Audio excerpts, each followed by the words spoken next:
Court come to order. Good morning,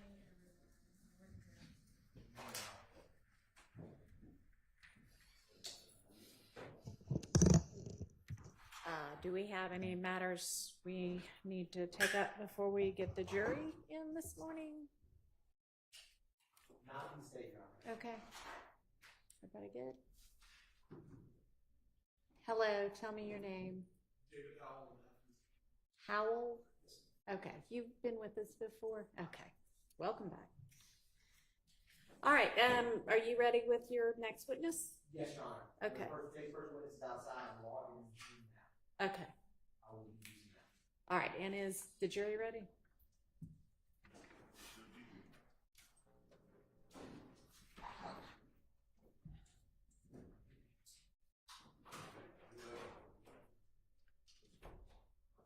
All right, okay, let's get the jury in.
Thank you. Good morning, ladies and gentlemen.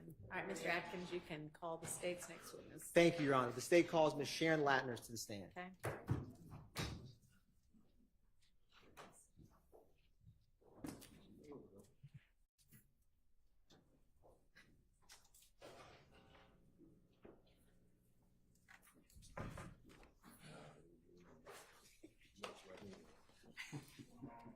Raise your hand. You swear firm testimony given the truth, whole truth, nothing but the truth. I do. Have a seat. State, spell your first and last name for the court's ruling.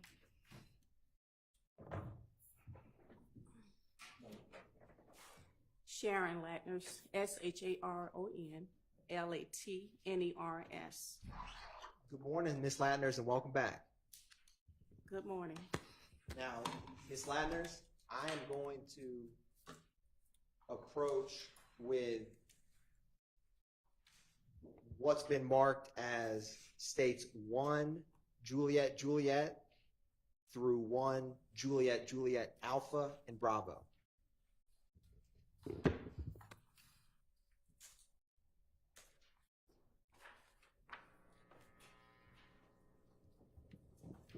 Now, Ms. Latners, if you can take a minute and look through those 3 exhibits and just look up at me when you're ready.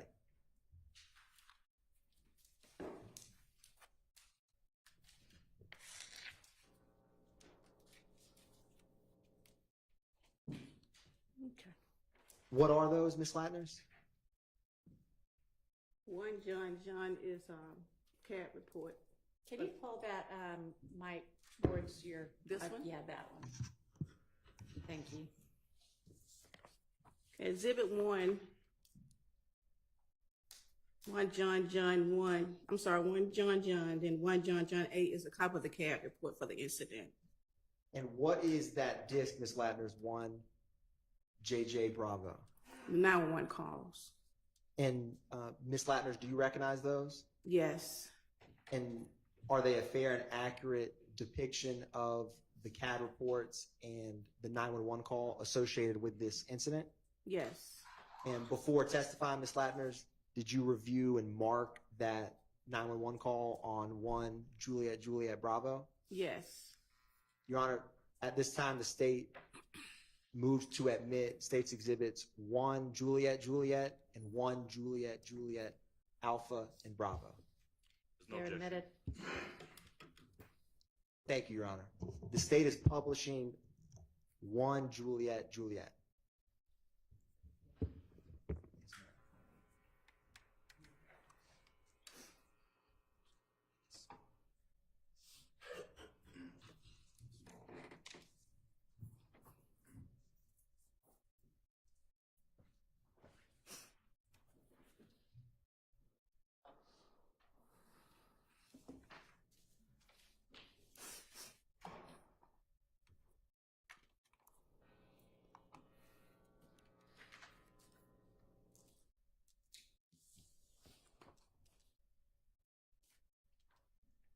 Now, Ms. Latner's, what is the incident number for this CAD report? Or what are the last 4? You have 0288 and 0292. What is the date of this CAD report? April the 28th, 2015. And for specifically 1 Juliet, what call type and description was this call? Call came as shots fired. Officer changed it to 86, which is vandalism. The call came in as shots fired, which was a 25. Officer changed it to 86, which means vandalism. Ms. Latner's, in your experience with APD, what are some type of situations where an 86 vandalism could come across on a CAD report? If our operator if a caller called in and says car been vandalized, it's car been shot up, window been broken, that's vandalism. Now, Ms. Latner's, what was the location address for this incident? 2517 Dongley Harwell Parkway, Northwest Atlanta. Are you familiar with that location, Ms. Latner's? It's a club over there. That's fair enough.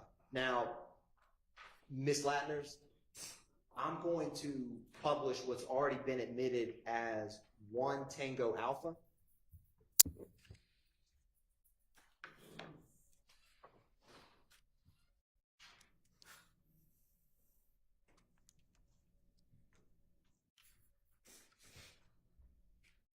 Now, Ms. Latner's, a couple weeks back, did you and me talk about 1 Tango Alpha? Yes. And what is the address of 1 Tango Alpha? 551 Woods Drive, Northwest Atlanta. Ms. Latner's, you actually don't have that before you. You have, if you look on, is your screen working on that laptop with the Zoom? Yes. I just published an exhibit you don't have physically before you. Okay. What is the address for 1 Tango Alpha? On this screen it says 2517 Dongley Harwell Parkway, Northwest Atlanta. Is that the same address as 1 Juliet we were just discussing? Yes. Your Honor, republishing State's Exhibit 1 Juliet. Now, Ms. Latner's, was this a 911 call or officer-generated CAD report? Officer generated CAD report. What time was this CAD report generated? Officer pulled out on the call at 02:20 a.m. hours. What time was the call, and is this 1 Juliet, Ms. Latner's? Say that again? Is this 1 Juliet? Yes. Is the dispatch time and the call receive time the same? Yes. Is that because it was officer generated? Yes. Now, what time was this call cleared? It cleared at 04:34 a.m. hours. Now, do you see on page 1, Ms. Latner's, under unit information, there's a number of, it says SEC unit and then has numbers? Yes. Now, what does that indicate? Well, it looks like a off-duty unit was working at the club. He pulled out, and once he come over there, he said shots fired at the location. Most of every unit in that zone 1 is going to go to that location, so that's why you have the different units out there at that location.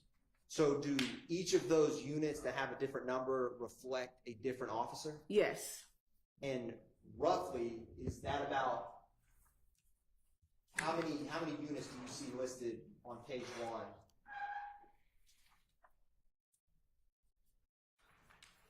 $12 units. Now, Ms. Latner's turning to page 2. Do you see at the top, does it continue to list different unit numbers that responded? Yes. How many do you see on the top of page 2? 5 units. So in total, is it about 17 units that responded to this call? Yes. Now, do you see beneath that, Ms. Latner's, where it has unit times and has a number of codes? Yes. What code is A alpha? That means the unit arrived on the scene. What code is EN? En route. And BU? Back up. So, Ms. Latner's, is page 2 of this, is this indicating when various officers are arriving or en route to that location? Correct. Now, further down, Ms. Latner's, do you see where, and you had stated to the jury, do you see on page 2 where it stated that the count was a 25 for shots fired? Yes. And does it list that count changing to an 86 further on in the CAD report? Not on the second page, it doesn't. If you turn to page 3, Ms. Latner, do you see where there's a code for RT? Yes. What does that code mean? That means that the unit is sitting in his car on his MDT running different information, tabs, person wanted. And Ms. Latner's is short on CAD reports is TXT. What is that short for? TXT. Yes, ma'am. That's the information coming back for his MDT. And what about LIC? License. Now, Ms. Latner's,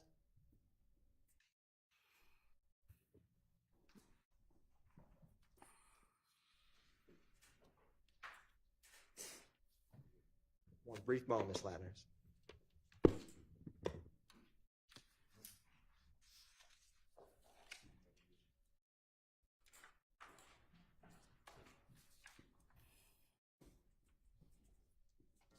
So, Ms. Latner, I want to walk through this with you. Starting on page 3, you see the time 2:27:57 a.m. on the top of page 3. 22750 what? 57. Yes. Can you tell the jury what that indicates? That indicates that the unit is running someone tag. Well, it shows license. I'm sorry, correct. License. And what are the last 4 of that license? 4209. Now, Ms. Latner's a little bit further down at 229:34, kind of in the middle of the page. Do you see the code at 229:34? They're running another license plate. Is that a different last 4 of the license plate? Yes, 7542. And Ms. Latner's kind of towards the bottom of page 3 at 251:57. Do you see that code? Yes.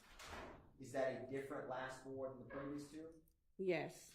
Is that another vehicle and license vehicle and license that's being ran? Yes. Now, turning to page 4, Ms. Ladders, do you see at the top, at the time, 3:12:15 a.m.? Okay. What code or what is happening on the CAD report at 3:12:15 a.m.? They're running another license plate, 0994. Turning Ms. Ladders to 3:16:49, kind of towards the middle of the page. Do you see that? Yes. Can you tell the jury what that indicates at 3:16:49? They're running another license plate, 9521. Ms. Ladders turning to 3:23:49 a.m., kind of towards the bottom of the page. Do you see another code at that time? They run another license plate, 7271. And Ms. Ladders finally at 3:40:57 towards the bottom of the page. What is happening at 3:40:57? They're running another license plate, 9843. Now, Ms. Ladders, is that 7, or how many, is that 7 license plates that you just indicated were reflected in the CAD report? Yes. Do you see the 4th row above the CAD narrative at 4:34:43 a.m.? 434 what? 4:34:43. Yes. What is occurring at 4:34:43? They did a report on each one of those license plates. They put in code 17. What does code 17 mean to pull that in? They did a report for whoever vehicles these are.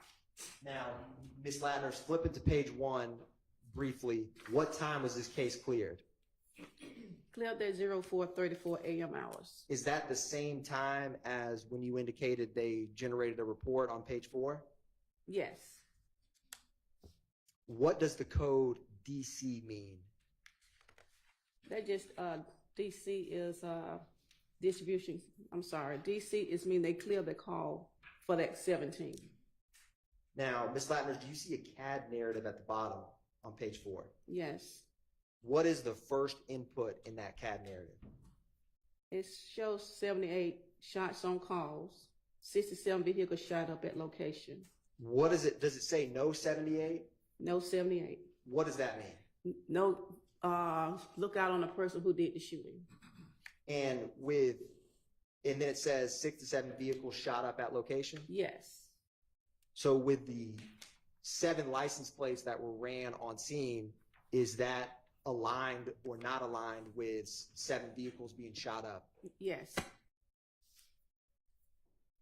Ms. Lattner, do you also see the second from the bottom in the CAD narrative on page 4? Is there any related incident numbers to this? Yes, it is. What is the last 4 of the related incident number? 0292. And Ms. Lattner's the very last at 3:51:45 when it says M-type 25 to 86. Is that what you were describing of the count changing for the jury? Yes. Ms. Lattner's, I want to turn to, is that the end of this CAD report for 1 Juliet Juliet? Yes. Ms. Lattner's, I want to turn to 1 Juliet Juliet Alpha.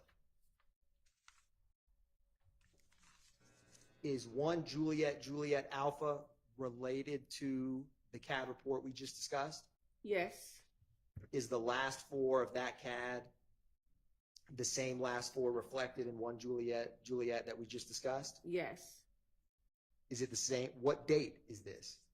April 28th, 2015. Now, what zone and beat are these 2 CAD reports?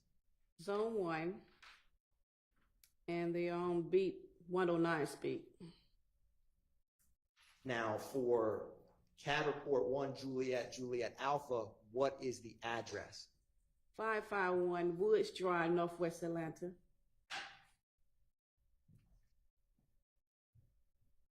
And with the 2 CAD reports being the same zone and the same beat, and Your Honor, publishing 1 Juliet Juliet Alpha, All right. are they in the same part of the city, Your Honor? Ms. Lattner's, or nearby? Yes. Was this call, unlike the first call, a 911 or officer-generated call? Came through with 911. What time was the 911 call? 02:20 a.m. hours. What time was the call received with dispatch? Dispatch received the call at 02:21 hours. Now, Ms. Latner's just briefly glancing back at 1 Juliet, is this 911 call after or before the officer-generated CAD report we just discussed? A couple seconds after for the officer generating it. When did officers arrive to this 911 call? First officer arrived at 02:26 hours.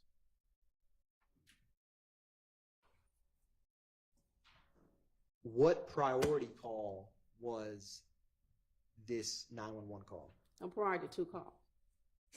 Is that a 10-minute response? Yes. What time was this call cleared? It was cleared at 02:32 a.m. hours. Was it cleared roughly 10 minutes after the call or officers arrived? Yes. Now, turning to the CAD narrative on page 2, do you see that, Ms. Latners?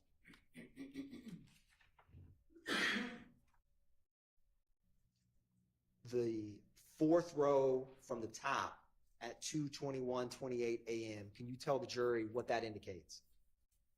The call advised the operator they heard about 30 shots in the area. Now, Ms. Latners, the very last input at 2:23:36, does it have a related CAD report? Yes, it does. And is that related CAD report 1 Juliet? Yes. Now, Ms. Latners, I'm going to publish is 1 Juliet Bravo, the 911 call that corresponds with this CAD report? The disc you have before you? Yes.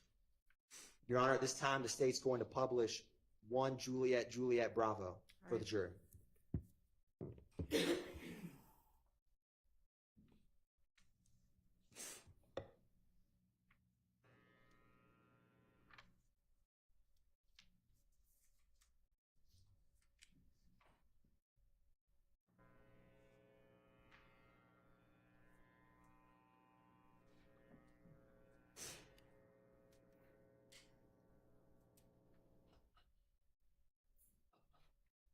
Atlanta 911 emergency operator 1287, what's the address of your emergency?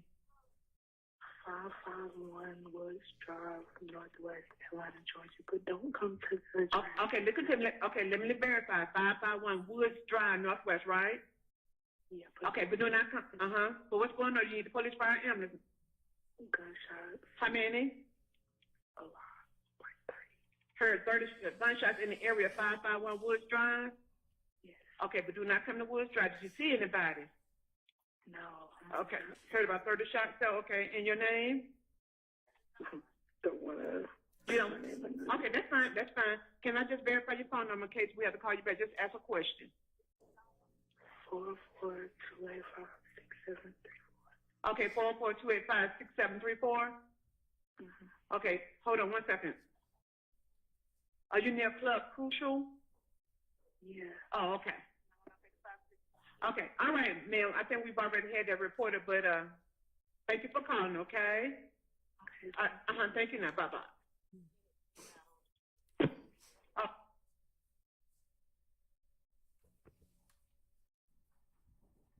Now, Ms. Latners, I'm going to approach you with what's been marked as 1 Kilo through 4 Kilo Alpha. And I'm going to grab these Juliets from you. Or actually, I'm going to leave them up here. Ms. Latners, if you can take a minute to look through those Kilo exhibits and just look up at me when you're ready.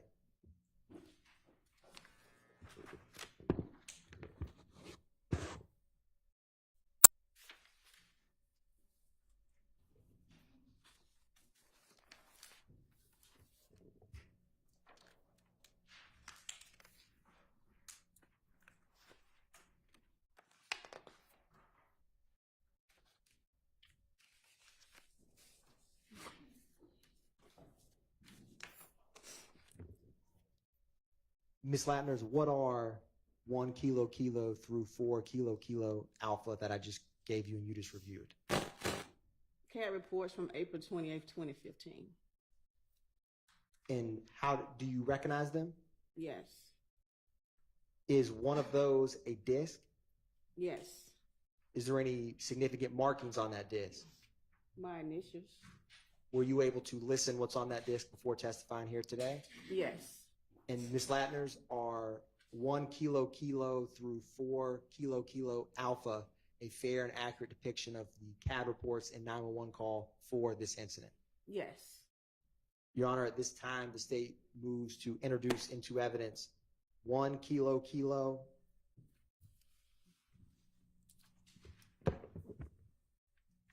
2 kilo kilo, 3 kilo kilo, 4 kilo kilo, and also, Your Honor,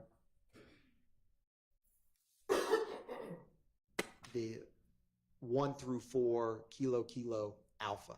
All right, those are admitted. Thank you, Your Honor. Now, Ms. Landers, in publishing 1 kilo kilo for the jury.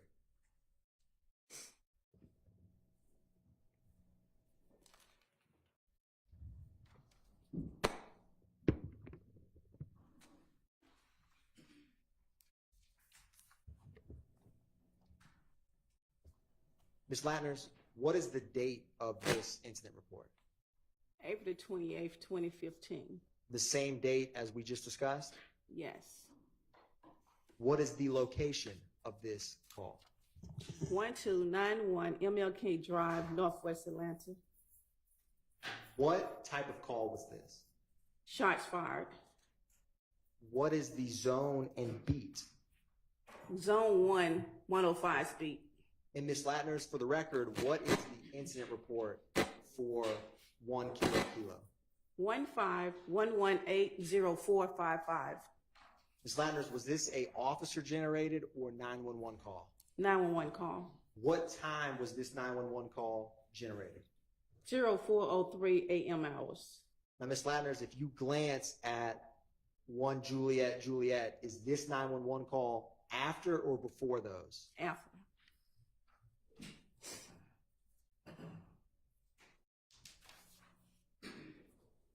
You said it was made at 040325? Yes. When was the call received at dispatch? 040434 a.m. hours. When were officers dispatched to that location? 0405 a.m. hours. And when were officers cleared from this scene? 041256 a.m. hours. Now, Ms. Latners, do you see at the bottom with the CAD narrative? Can you describe what at 4:04:34 a.m. for the jury, what that indicates? Caller advised he heard shots fired in the area. Does that indicate that the caller heard 8 shots fired in the area? Yes. Now, Ms. Latners, at the top, do you see the disposition for this CAD report? It shows code 12 and also say CCAD 0462. And does code 12 signify that there's some type of investigation? Yes. Ms. Latners, do you have before you 1 kilo kilo alpha? Or already admitted, Your Honor, the state's going to publish 1 kilo kilo alpha.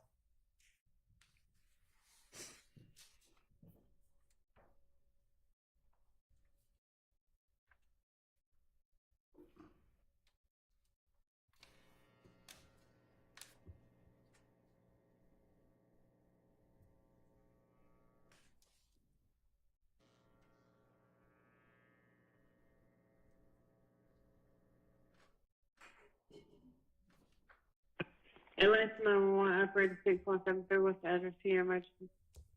1291 Martin Luther King Jr. Drive. Somebody's firing off AKs in the neighborhood. About how many did you hear? I just heard about 17 shots. Did you want to see what the officer when they come out?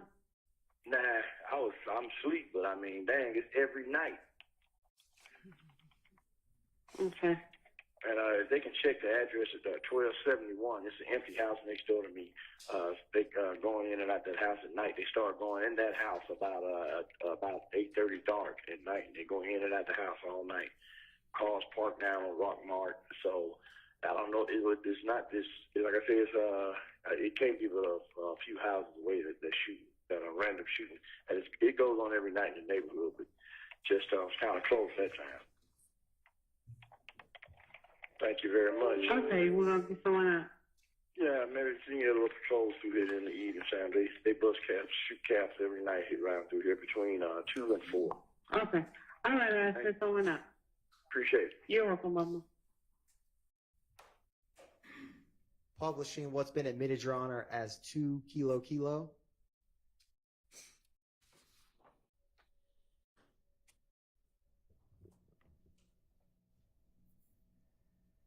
And Ms. Latners, with all of these kilo exhibits that we're discussing, how many total CAD reports do you have before you? 4. And were all 4 of those related to the same incident? Yes. Ms. Latners, in 2 kilo, what is the incident report for this CAD report? 151180456. Was 1 kilo, did that end in 455? Yes. Is this 456? Yes. And Ms. Latners, when CAD reports come through APD, do they get incident numbers in sequential order? Yes. So this is the next incident report after 1 kilo. Yes. What is the location for this incident number? 1469 Milne Street Southwest. What is the zone and beat for this CAD? Zone 104 is beat. Is that the same zone and beat as 1 kilo? No, the first one was 105's beat. Is 104 near 105's beat? Right next door. What was the source of this CAD report? Was it a 911 call or officer generated? 911 call. What time was this call received? 04:03 a.m. hours. Was that after or before 1 kilo? After.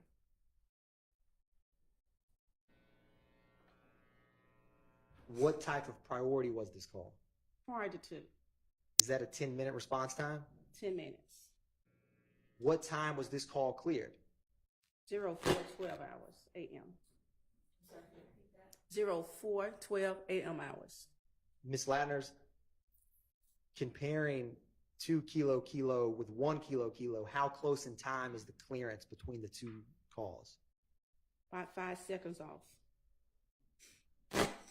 What was the disposition of 2 kilo?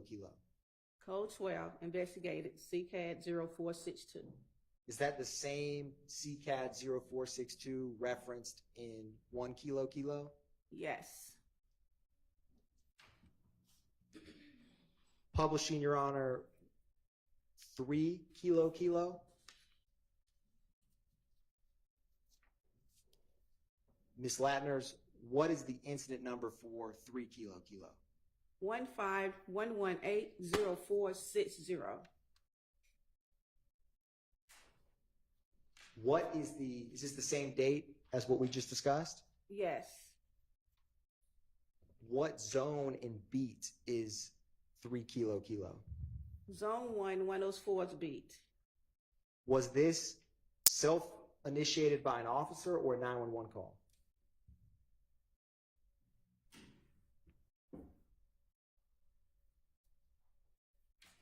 It's 911 call. Now, Ms. Latners, what time was this call received? 04:06 a.m. hours. How close in time is the 04, 06, 07 hours to 1 and 2 kilo we just discussed? A couple of minutes off. Ms. Latners, what time was this call cleared? 04:08 a.m. hours. And turning to the CAD narrative at 4:06:07 a.m., can you explain for the jury what that indicates? Received a call. Call advised several shots heard in the area. And Ms. Latner's turning to the top, what is the disposition for 3 Kilo Kilo? The 911 canceled the call. I'm sorry, dispatch canceled the calls because all of it was related to the first 2 calls. And she marked as CCAD 04620456, since all in the same area as 104's beat. Is that why, Ms. Latner's, the call was canceled 2 minutes after this 911 call was generated? Correct.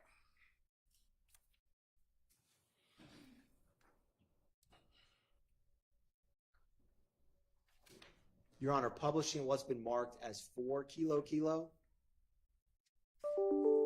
Ms. Latner's looking at 4 Kilo Kilo. What is the incident number for 4 Kilo Kilo?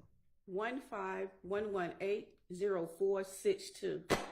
Is this the 0462 that was referenced in the previous 3 Kilo Kilo exhibits? Yes. What's the location for this CAD report? 1428 Adele Avenue Southwest. What zone and beat is 1428 Adele Avenue Southwest? Zones 1, 104's beat. Is that the same beaten zone or the neighboring beaten zone for the previous 3 CAD reports? Yes. And what was the source of this CAD report? Was it 911 call or officer generated? 911 call. What time was the 911 call made? 04:05 a.m. hours. What time was the 911 call received by APD dispatch? 04:06 a.m. hours. What time were officers dispatched out to that call? 04:07 a.m. hours. What time was this call cleared? 07:04 a.m. hours.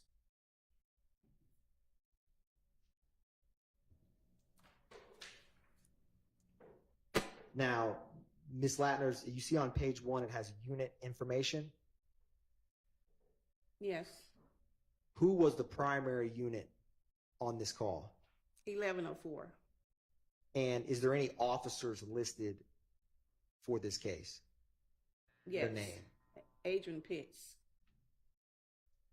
Is there multiple unit numbers beneath 1104? Yes. Is that multiple officers responding to this call? Yes. What type of call is this? What's the code? Code is 50, person shot.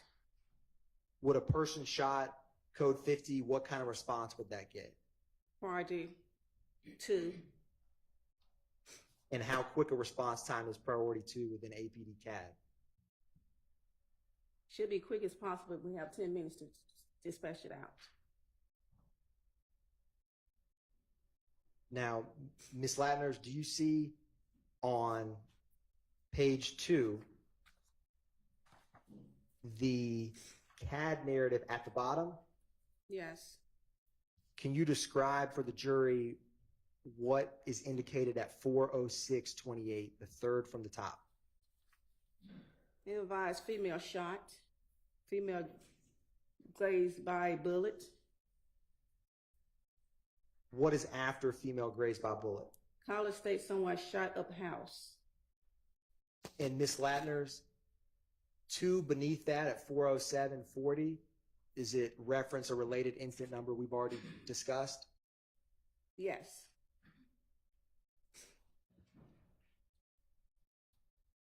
Your Honor, at this time, the state is going to publish 4 Kilo Kilo Alpha for the jury.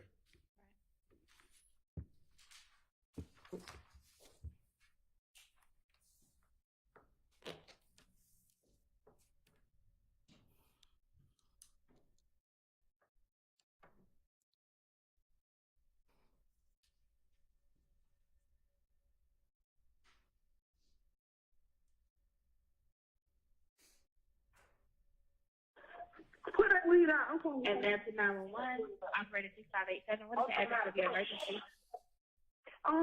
Someone just turned a shot on my house and my auntie got shot. Okay. Okay, what's the address? 1428 1428 Adele Avenue. Adair. 30314.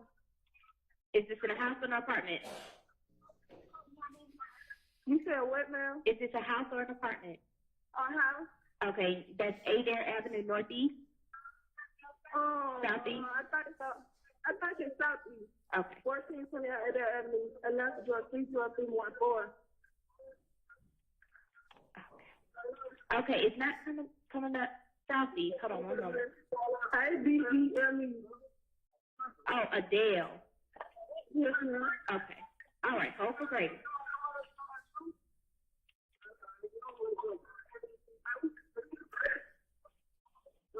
Mama come out clean her.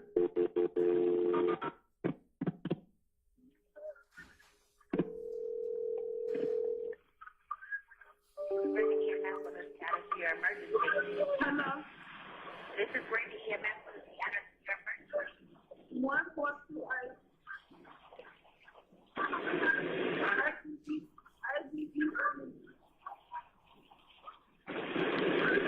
Okay, repeat that one more time.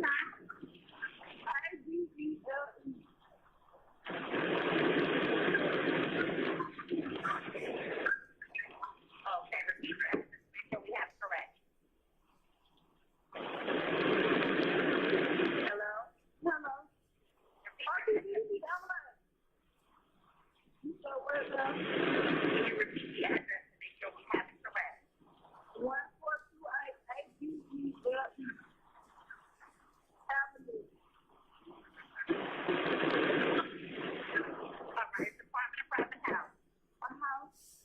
What's the phone number you're calling from in case we're disconnected? 404-203. 4683. All right, and what's your name? Diamond. Okay, now can you tell me what happened? Oh, I was just and I woke up with gunshot people. Somebody just told me they were shooting up the house. Okay, was anyone shot? Yes, ma'am. Okay. Are you with the patient right now? Oh, she lying in bed. Okay. Are you with her right now? You said what, ma'am? Are you with her right now, Simon? Yes, ma'am. Okay, how old is she? She is. She didn't get the bullet they go through. She got straight. But she is. How you got this away?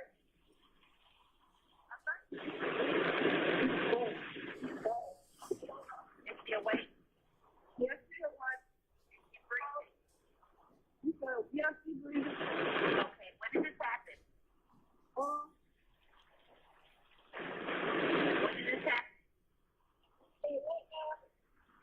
When did this happen? Did she breathe? Like 5 minutes ago. Okay. Okay. Okay, and is the assailant still nearby? You said what? The person that was shooting, are they still in the area? Yes, ma'am. That's still in the house with me. Okay, is there any serious bleeding? No, ma'am. Bleeding at all? Yes, she's breathing. The bullet's right here. All right. Is she completely alert? You said what, ma'am? Is she completely alert? Yes, ma'am. All right, what part of her body was injured? The butt. Okay, she was shot in the butt. Yes, ma'am. Is there more than one wound?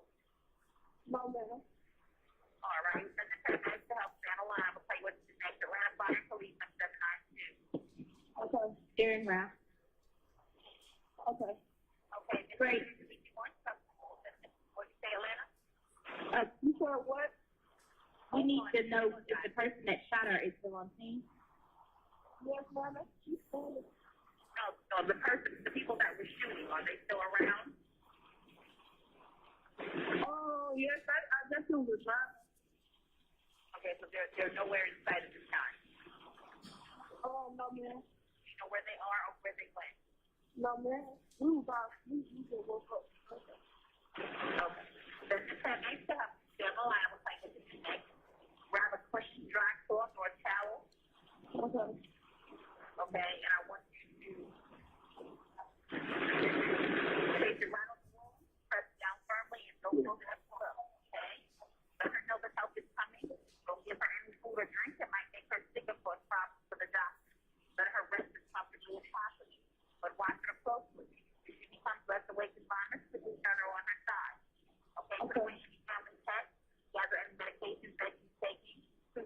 store. Stood on the outside light and talked to one of the paramedics.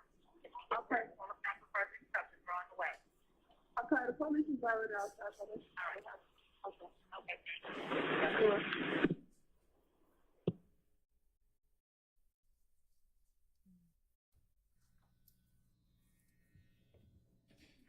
Ms. Latners, that was the 911 call that corresponded with 0462. Yes. Ms. Latners, I'm going to approach you with what's marked as 1 Lima Lima, 1 Lima Lima Alpha, and 1 Lima Lima.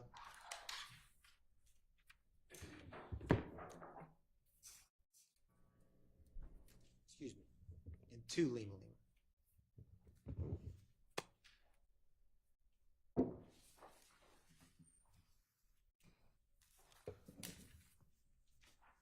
Ms. Latners, just take a minute, look over those exhibits, and just look up at me when you're ready.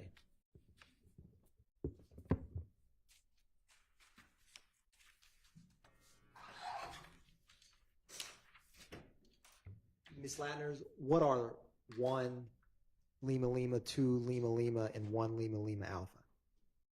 Copy of the CAD report for that incident. Is there also a 911 call associated with those? Yes. And are they a fair and accurate depiction of the 911 call and CAD reports for this incident? Yes. Your Honor, at this time, the state moves to tender into evidence 1 Lima Lima, 1 Lima Lima Alpha, and 2 Lima Lima. You may. I'm going to come grab these, Ms. Latners. I'll be right back.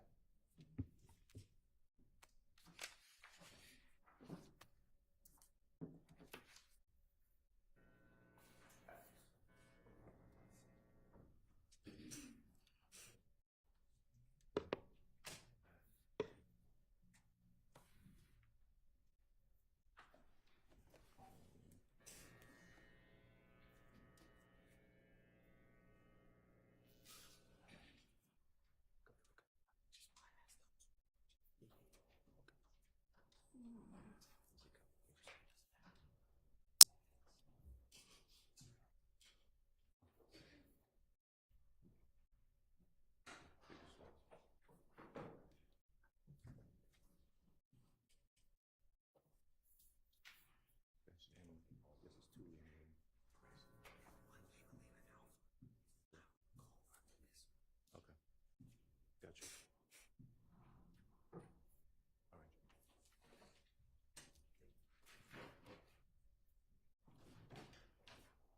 I'm going to give these back to you, Ms. Latners.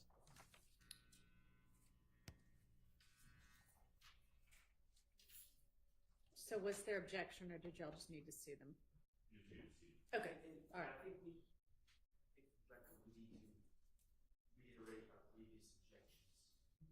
Okay, they're preserved. All right, so those are admitted.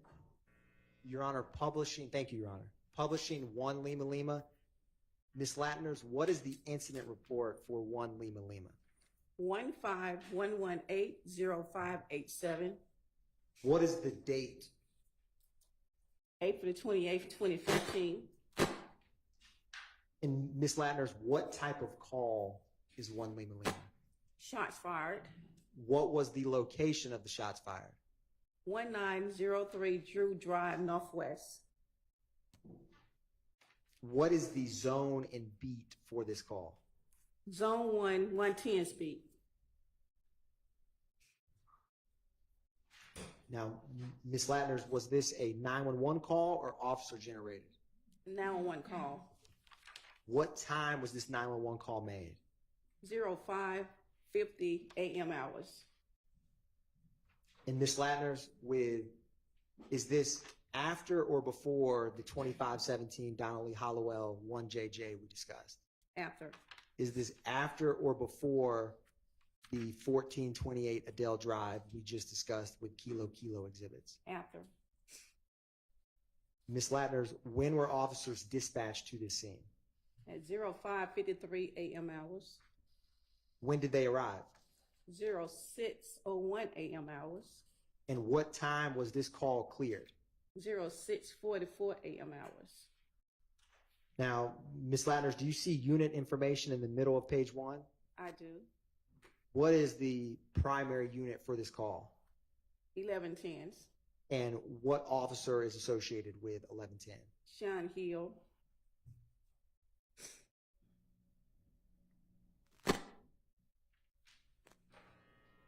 Now, Ms. Latner's turning to the CAD narrative.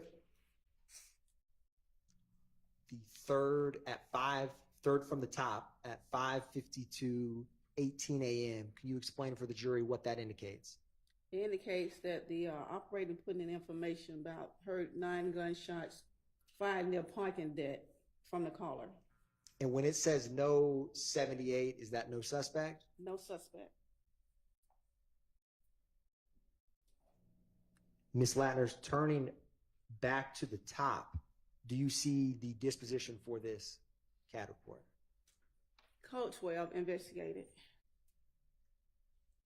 And Ms. Latner's, do you have before you a 911 call associated with this? Yes. Your Honor, is that 1 Lima Lima Alpha? Yes. Your Honor, at this time, the state is publishing 1 Lima Lima Alpha for the jury.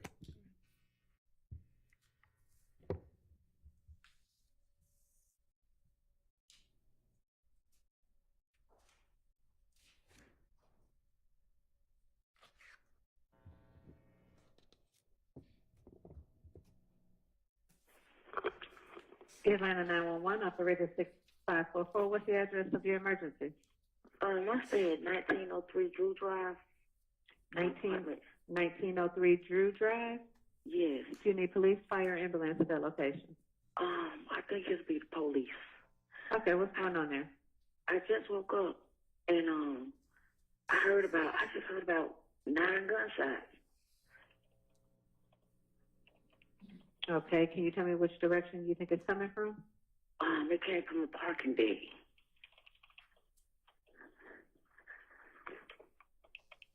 Okay.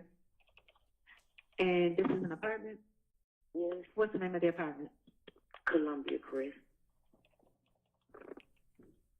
Is there a gate code? Yes. Can you share that with me, please?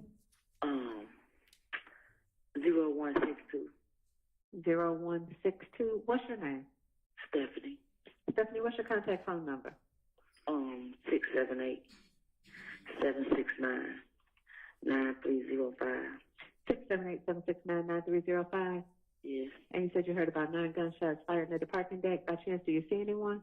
I don't even want to get close to the one. Okay. And what's your apartment number? 2309. Do you want to speak with an officer when he comes out? Oh, I don't have to. I just know I heard a lot of gunshots just now. Okay, we're going to get an officer over there to check it out. Thank you, Stephanie. Okay. Bye-bye.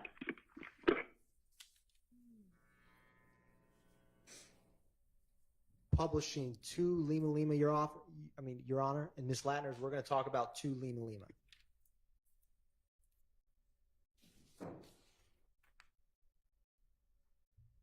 Is this April 28, 2015?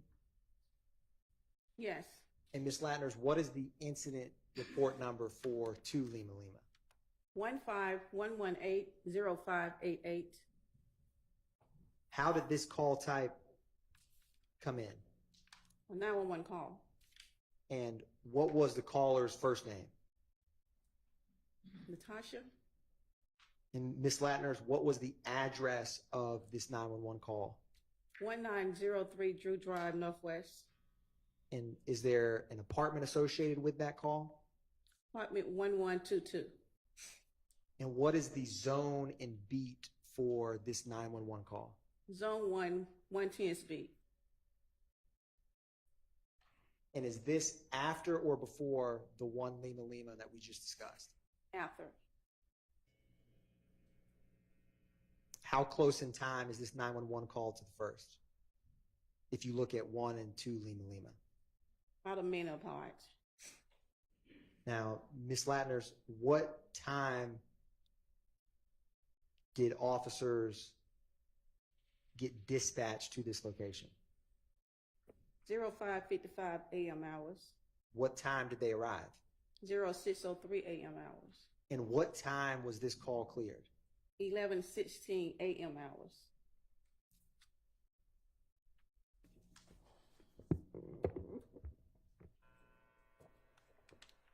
Now, Ms. Latners, do you see in the middle under unit information?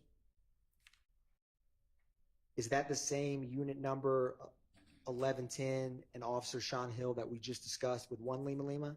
Yes. So did that officer respond in relation to both of these calls? Yes.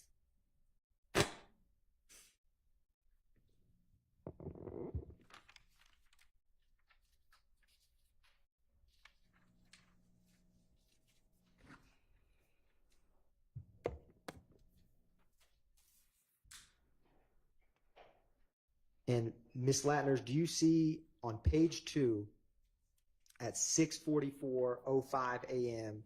where it says M-type 54 to 86? Yes. What does that indicate for the jury? Call came in as a suspicious person. That's a signal for Atlanta 54. An officer asked the dispatcher change to 86 to vandalism.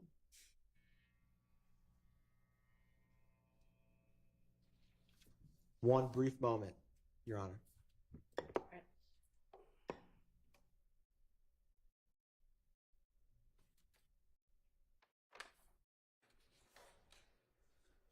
Thank you very much, Ms. Latners. No further questions by the state, Your Honor. All right. Do any defense counsel have questions for Ms. Latners? Thank you. On behalf of Ms. Lewis. All right.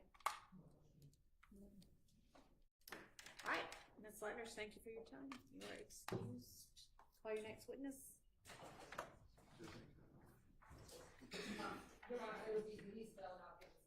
All right.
Raise your right hand.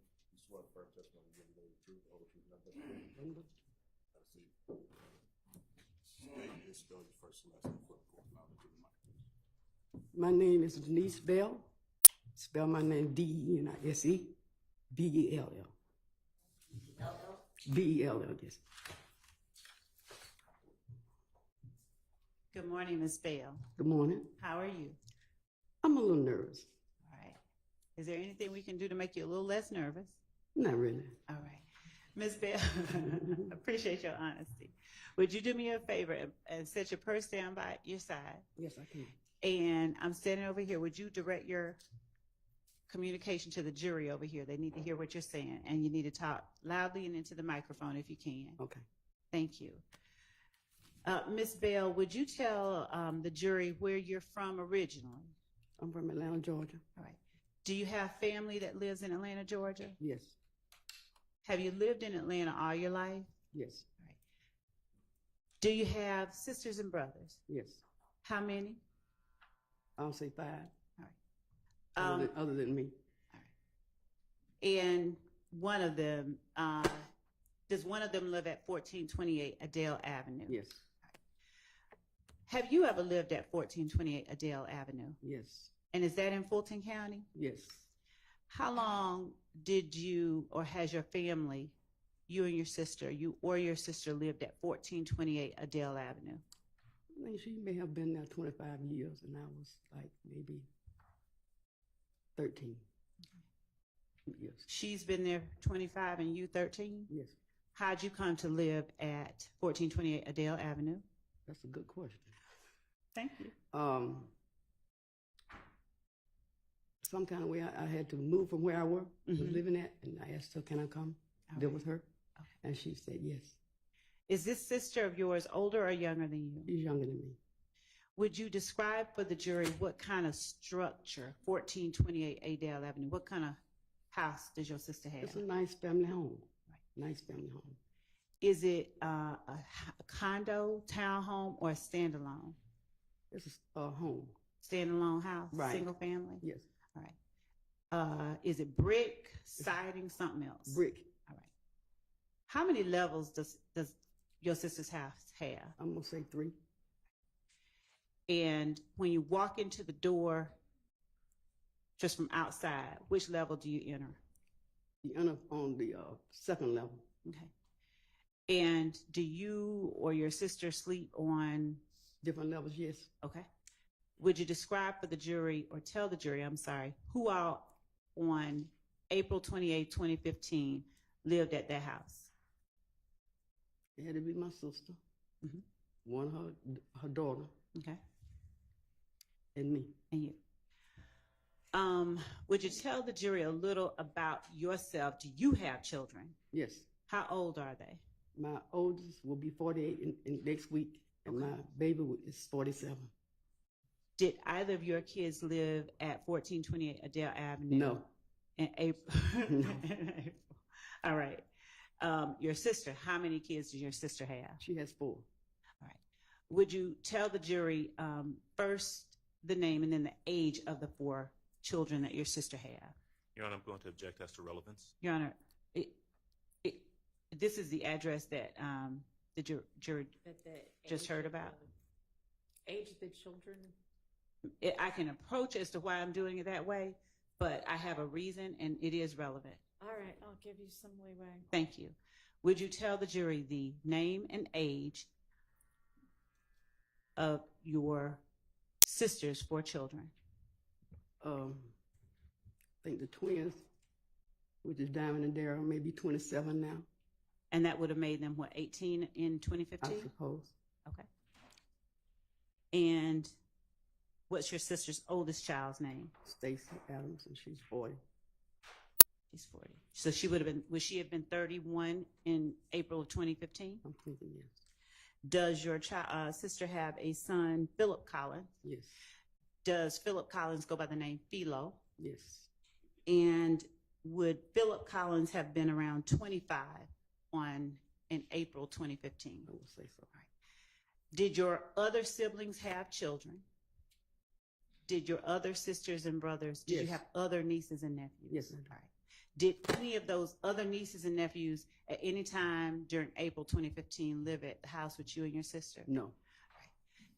Did your sister's children, the 4 you just named, Philo, Darren, Diamond, and Stacy, did either of them live at the house besides Diamond in April 2015? No. Did they visit the house regularly? Well, they come by because they want to eat, and I cook a lot for everybody. You know what I'm saying? And it's delicious. Would you describe for the jury the area of Atlanta let me be more specific. Do you know where the Atlanta University Center is? Yes. All right. Is 1428 Adele Avenue down the street from Morris Brown College? I wouldn't exactly say down the street, but it's not far from the home. Right. And is it also close to Spelman, Morehouse, Clark? Yes. All right. And also, please describe in the best way that you can the neighborhood that 1428 Adele Avenue is. It's a wonderful neighborhood to raise your kids in. It's a wonderful neighborhood. We felt no danger or anything. It's a nice neighborhood. Is it mostly houses like the one you and your sister lived in? You can object as to relevance, Your Honor. Overruled. Does the house itself sit off of Adale Avenue, or is it in a subdivision? Well, it's just a street with houses, you know. How often did your sister's children, either Philo, Darren, or Stacy, visit? Objection as to relevance. There's, Your Honor, I am asking. Okay. Ask and answer.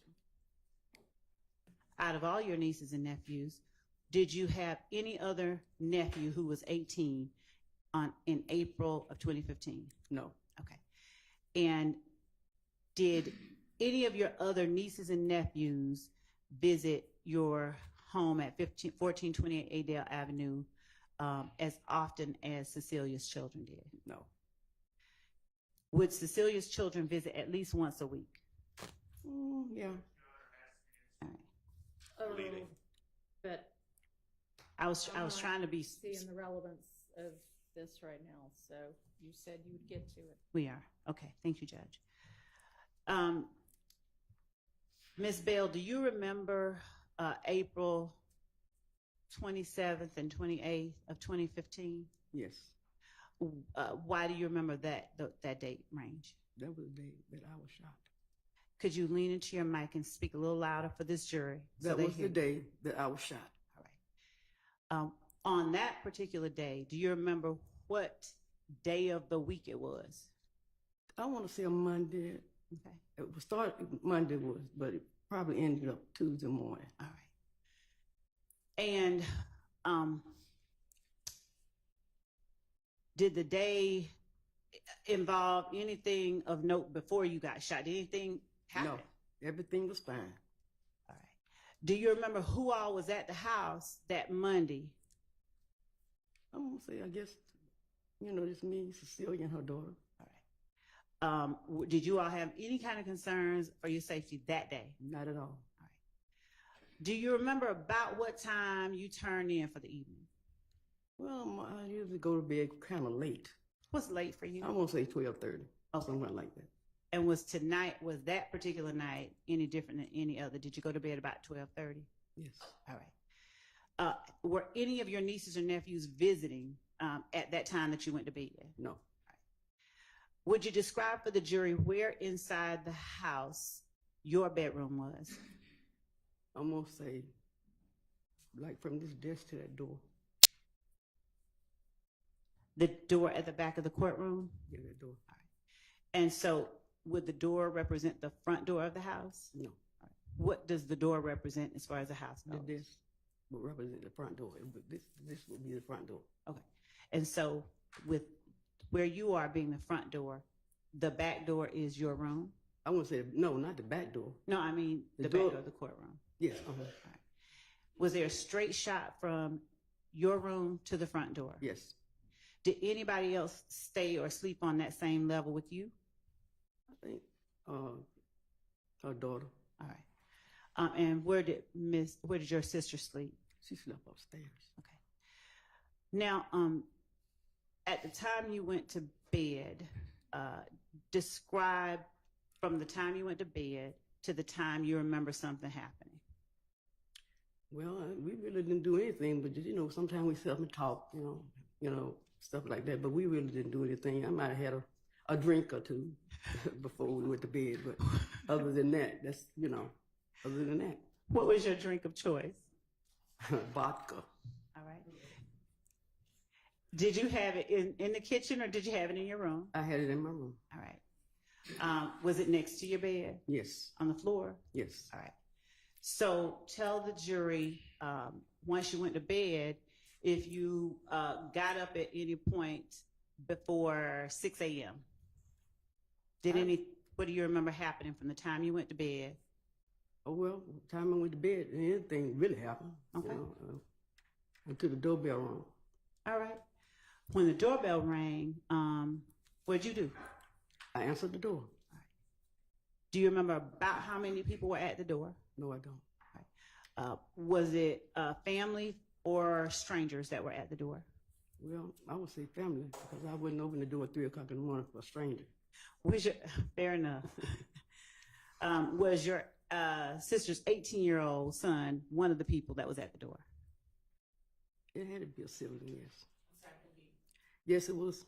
Okay. And were the other people with your nephew older, younger, or around the same age? I don't know them. Didn't know them. I didn't even see them. Okay. Your Honor, excuse me, I'm sorry. Could I have the witness pull the microphone a little bit closer, please? Yeah, I don't know if it. Your Honor, actually. Problem is it doesn't move, it's stuck to the stand. So I mean, maybe I need to move a little closer. I think that this one has.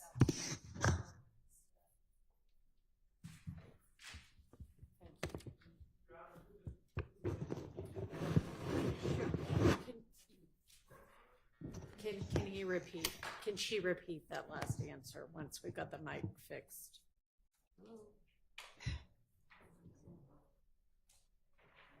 Try the one on the. Well, that one's plugged in. Does anybody have a mic they can donate for a minute? I'll give her mine. I can talk loud. I'll give her mine. If that's okay. Okay. That's fine. Miss Bell, I'm going to give you my microphone, and if you could just lean into my microphone, and I'll move these back just so we don't have feedback. All right, why don't you push that mic down towards your mouth? I'm a light speaker. I used to didn't be, but I am now. All right, and ask that last question so they can hear the answer. Thank you, Judge. Miss Bell, when you heard the doorbell ring at 3:30 in the morning, and you said your 18-year-old nephew came in, did you see the people who were with your nephew? Not recognizing, just did you see anybody else with him? It may have been, but I didn't pay any attention because once I opened the door and it was somebody that I recognized, I just walked away. I walked away from the door. I didn't really pay any attention. I just walked. It's 3 o'clock in the morning. I'm asleep. You know what I'm saying? So I didn't really pay any attention. Did the demeanor of your 18-year-old nephew or any of the people who were coming in cause you any concern? No. Did they were they being loud or rowdy or anything like that? No. Did they in any way appear angry? No. Do you know or did you recognize what they did once you let them in the house? No. Now, do you like guns? No. Do you make it known to your nephews and nieces you don't like guns? Yes. Do they respect you enough to respect the fact that you don't like guns? Yes. All right. So on this day, if it's 3:30 in the morning, was the previous day the Monday, or are we not in a Monday? The previous day was Monday. So if it's this 3:30 Tuesday morning, Yes. did you see any guns in the hands of anybody that you let in the house at 3:30? No. Do you remember what anybody was wearing? No. Was there any room on the level that they came into that you saw them go in the direction of? I didn't pay any attention. Tell the jury what you did once you let them in the house. I went back to my bedroom. How far was your bedroom from where you parted ways with them? I guess a few feet. Did you hear anything from them, like anything? Nothing. Were you close enough to have heard if they've been arguing or anything? No. Were you close enough if they had been arguing to have heard it? I would have heard it. All right. Tell the jury once you got back to your room what you did. I stepped in my room, and by my alcohol being next to my bed, I figured I'd take a drink. But I didn't get a chance to do that. Why? Because gunfire rang out. And by then, I was hit. I was hit. What did you say right before you were hit? I picked up the ball, and then I put it back down because I was hit. Did you hear anything before you were hit? I just probably heard a gunfire, but nothing else. When you say you were hit, what do you mean? I was hit by a bullet. I was shot. I just said I was hit instead of shot. Did you immediately know you had been shot? Yes. What happened? How did you feel it? Tell the jury what that was. Well, actually, I didn't really feel any pain at that time. I was very scared, and I looked into my hallway, which is right my bedroom, the hallway right at my bedroom. So when I turned my back and looked around, the police was already there. Do you have any idea how long it took you to gather yourself and look around and see the police? I really didn't have any time. Did you see when you realized you'd been shot, were you able to see if there were any holes in the house for a bullet to have come through? Like, did you see where it came through? It came through my wall. Through your what? My wall. Do you remember how many shots you heard? No, I don't. Did you hear more than one? Yes. Do you remember what they sounded like? It was very loud. Do you remember whether they were fast? Fast. You being way more dignified than me, probably won't do this. But was it or something different? I really don't remember. What do you recall doing after you looked around and saw the police officer in the house? I just stood there by the bed. By the bed? I stood by the bed. I never sit down or anything. I just stood there. Was the police officer inside your bedroom when you looked? No, he wasn't in my bedroom. He was in the hallway. Do you recall saying anything? No, I didn't say anything to him. Do you remember who all was in the house at that moment where you noticed the police was in the house? No. Did you have any idea where your nephew and your nephew's friends were? No. What about your sister? She actually didn't even really see anything or hear anything. Without talking about what you had seen of her, I mean, where she was. Oh, she was upstairs in her bedroom asleep.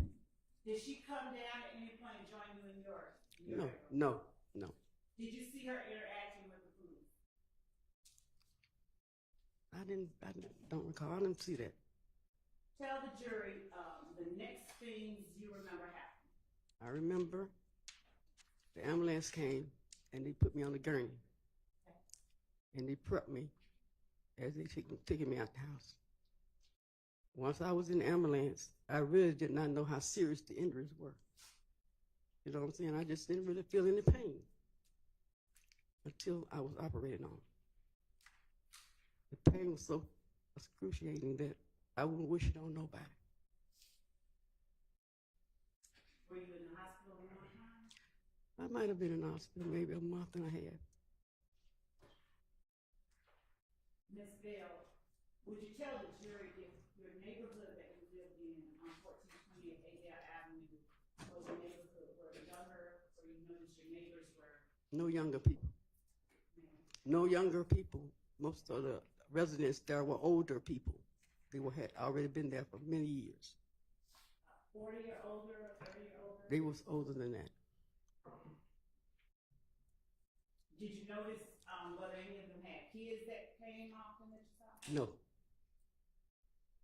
Ms. Bell, I'm going to show you what has been marked as State's Exhibit 5KK, and forgive me for not knowing the military.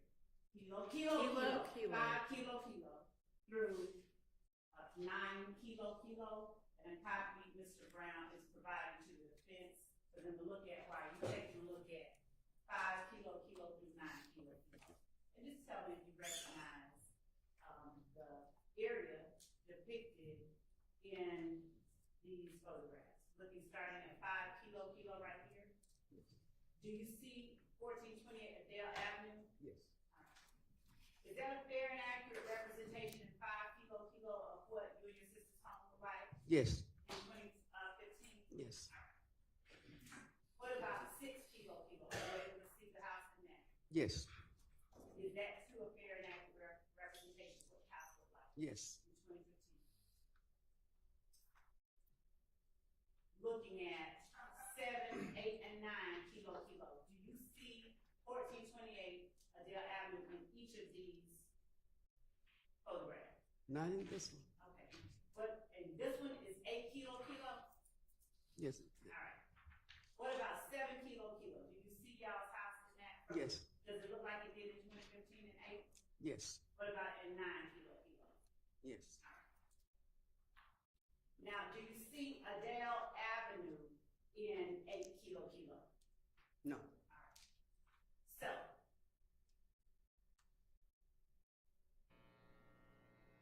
would 5, 6, 7, and 9 kilo aid you in more clearly telling and testifying to the jury about where things were, like your room and the holes or whatever you saw in the house were located on April 28th? Ask me that again. I understand you. I'm sorry. All right. Do you see anything different about the house at 1428 Adele Avenue in these pictures than the way the house looked in April 2015? No. Your Honor, the state tenders 5 kilo, 6, 7, and 9 kilo as evidence. All right, admitted without objection. Ms. Nye, are you able to help us publish? Okay. Starting with the court's permission, may I publish 5 May. kilo?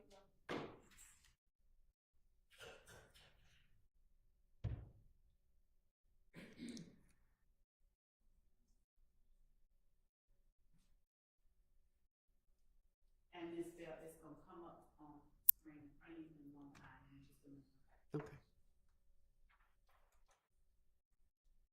And we just don't use 5.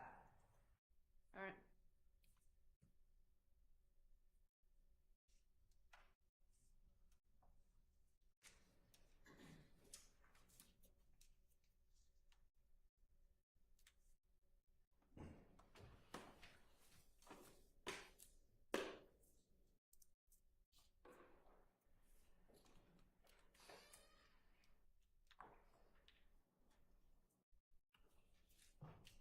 Once we blow it up, do you see where that arrow is in 5 kilo? If we could blow it up a little bit more. All right. And would you describe for the jury which of these houses is 1428 Adele Avenue after we get gray box out of the screen? The one with the cars in the driveway. And would you tell the jury, are you able to describe for the jury where the front door of the house is? The front door would be right there where those bushes. Who put the arrow over the bushes? That's the front door. All right. And is that the door or the different door that you answered at 3:30? That's the door. And does that door face Adele Avenue? Yes. In relation to that door, would you describe which side of the house your room was on? Straight. Straight ahead? Yes. Were you ever able to see how many bullet holes ended up being in y'all's house that day? I wouldn't say I seen it that day. I mean, later on, were you able to see how many bullet holes? Yes. Approximately how many did you see? I never counted them. Was it more than 3? Yes. Do you know if it got up to as many as 10? I'm not sure. Do you know if that house had any bullet holes in it before? No, ma'am. that day? Can I have a tissue? Yes, ma'am. I'm sorry. Thank you.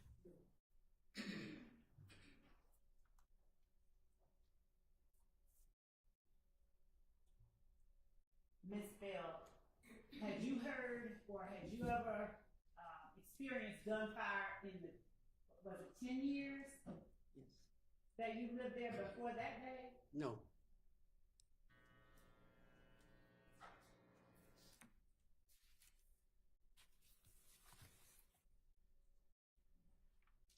Do you know, or did you call 911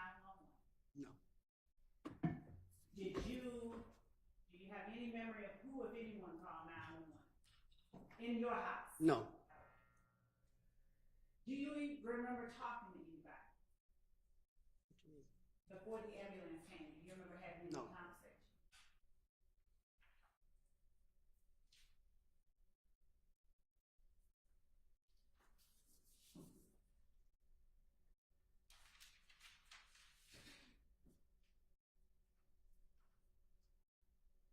The 911 call.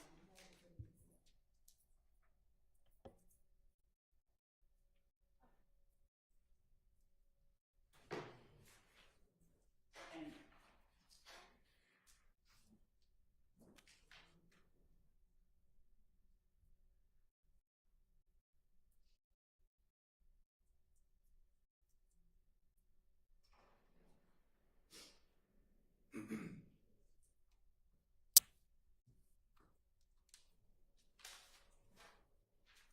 does your nephew, who at the time was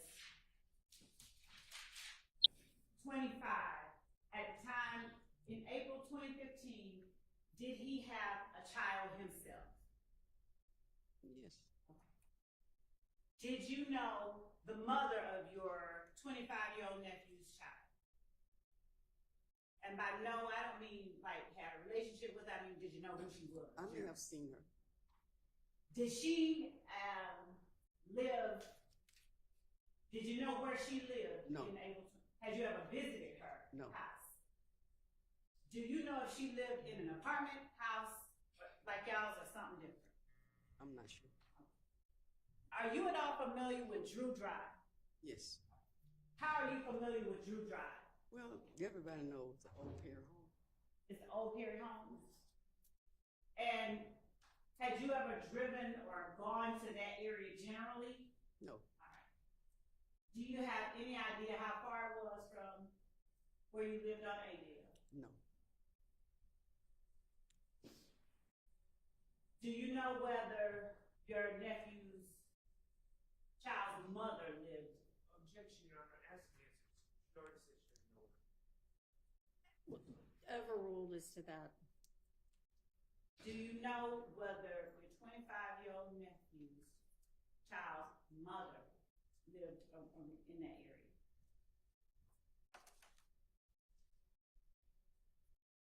No, I didn't know. When you say you didn't know, are you talking about in 2015? At that time, no, I didn't. Do you now know whether she did? I did after everything happened. And in April 2015, can you tell the jury today, in April 2015, did your nephew's child mother live on Drew Drive? I think so. You gotta speak. Yes.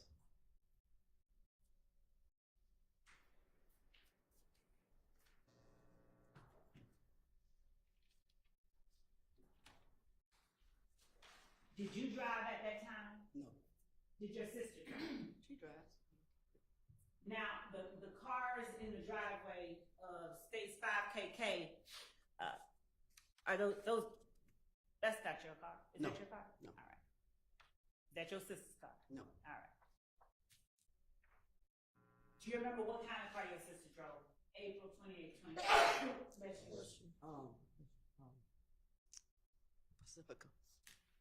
Pacifica? Yes. Is that a van, Chrysler Pacifica Yeah. or something? Okay. Do you remember what color it was? It was like a blue. Blue? Yes. Any idea of whether it was dark, light? It was like blue. Okay.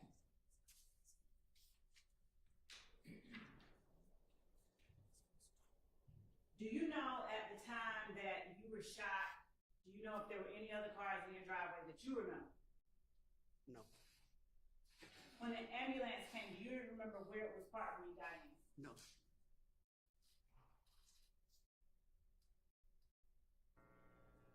Did you ever see any shell casings outside the house? No, I didn't. Did you ever see any bullets inside the house? No.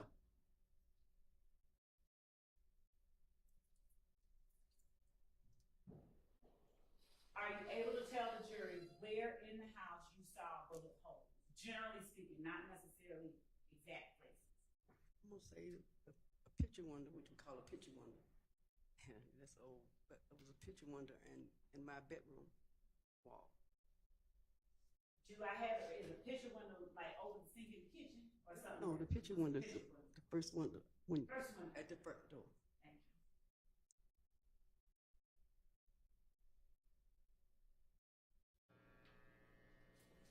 you. And did you at all ever see who it was that fired those rounds in y'all's house? No, I didn't. Just 1 second, Ms. Brown, I appreciate you.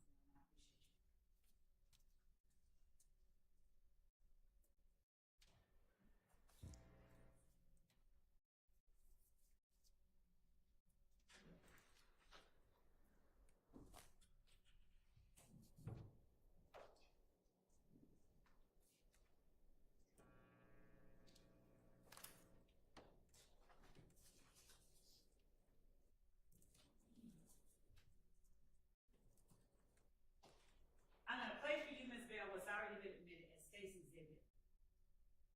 4KK, 4 kilo alpha. And if you could tell me if you recognize the voice of the person speaking first after the option.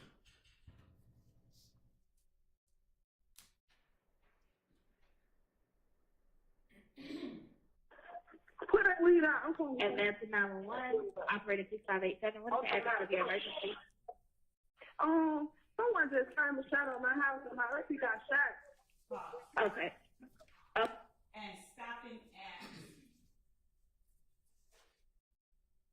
14 seconds in. Do you, without saying any names, do you recognize the voice of the person?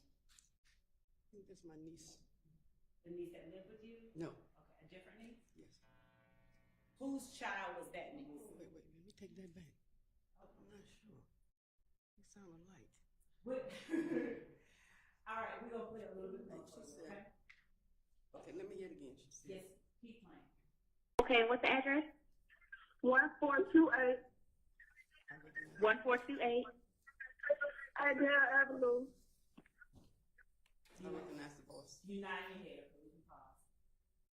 Is that the niece that lived with you or just The niece to deal with me. All right. Thank you so much, Ms. Bell. Just 1 minute.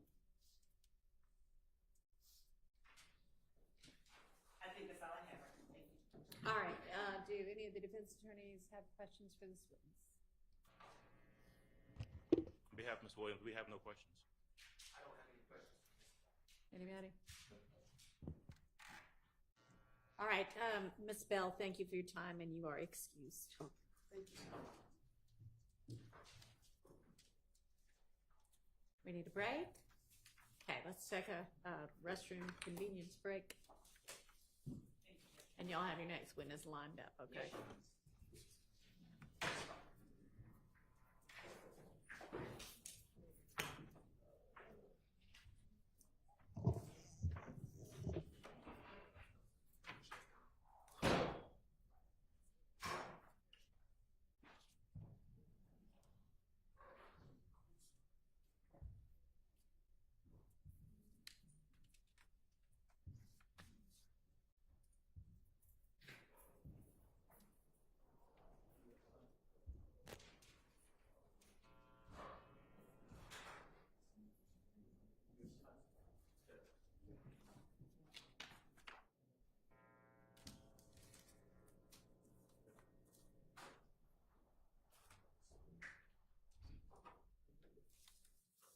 I'm not sure where Mr. Adkins went, but I just wanted to make sure that the redactions that we talked about previously on those CAD reports got made. I will forward the information up. So talk to Mr. Adkins about that, since those were exhibits he used. Yes, Your Honor. All right. Anything else? Ma'am? Did somebody else say something? Okay. All right. Let's take our recess. Be back whenever the jury's back. 10 minutes or so. Madam Court, we're approaching the give you this exhibit that got admitted. Okay, thank you.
get done, and we'll pick back up tomorrow with the jury again. So sorry about witnesses you may have had here, but just have them in the morning instead. Okay. All right. We'll be in recess till 2.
Is that the only area? I know this one. Okay.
Get together and get some things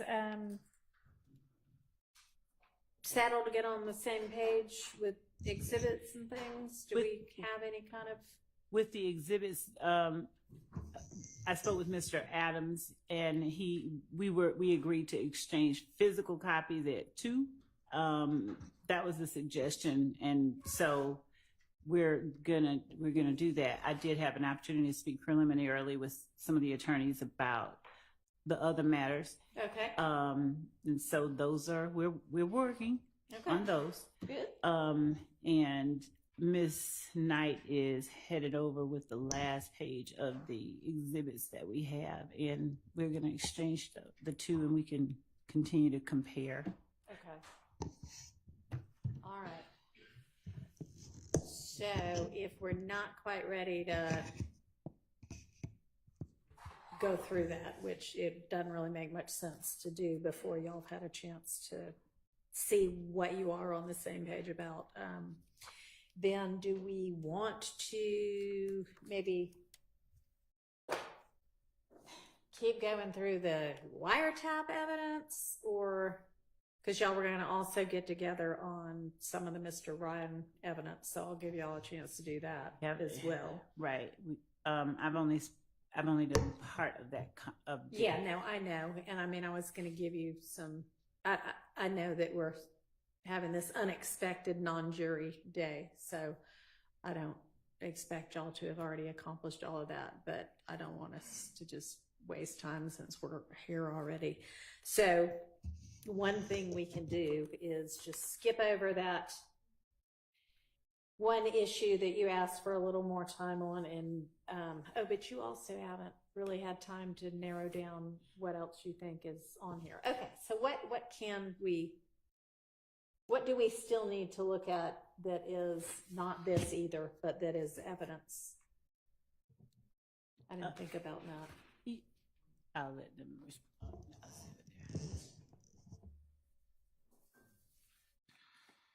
I'm listening. When you said not this either, what is Sorry.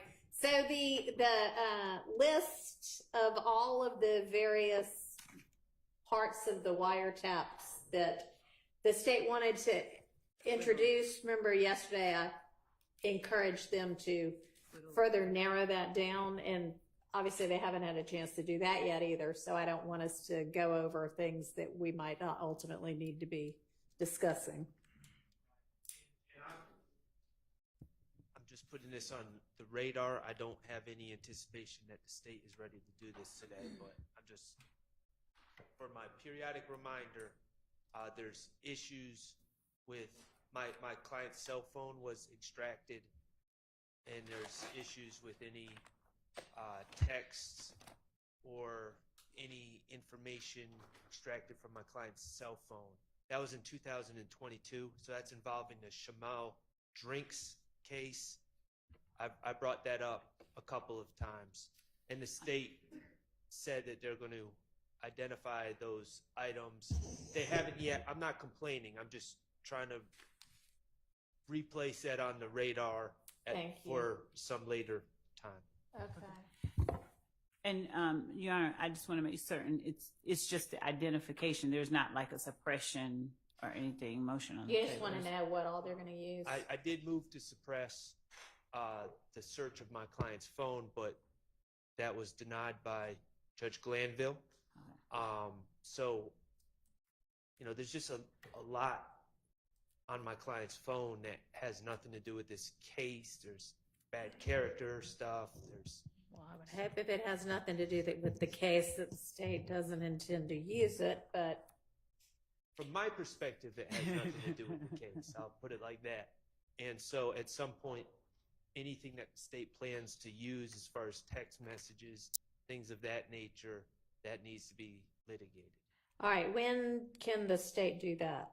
I think that in the same way we're doing with Mr. Ryan, we can schedule, Mr. Sharton and I can talk about when he's available, and we can actually go through it whenever, like this weekend. I'm trying to buff Miss Love's offer to sit down with her, but it would just be It doesn't have to be me, just somebody Well, who's it's filtered. not you. It's just if the state could just identify what they plan on using, and then I could look at their list and then figure out. Okay, so thoughts on can you get, about Miss Love personally? It's just sitting down with anyone going through my client's phone. I just think if they go through it and figure out what they want to use and let me know, then and then you can maybe, okay. Sort of like y'all done with some of the other things. So if you can, when can you provide to Mr. Sharp the proposed list, I guess? We need at least to try and whittle it down. We need at least through next week, so no sooner All with. right. So by next Friday, you could do that? Can we have until next Monday? By the following Monday? Yes. The 23rd? Yes. Okay. And that's fine. And Your Honor, these are probably when I think about it, the sequence of charged acts, these are at the very end. So if we're going sequentially, I would mean, that's assume- fine, but Yeah, I'm we just- still have to do it at some point, and so probably the sooner they can get it done and get it to you, and you can, y'all can maybe agree to certain things, maybe not, I don't know, but then we will have it available to litigate whenever we do have another non-jury day. So Absolutely. thanks for getting that put on the list. Appreciate it.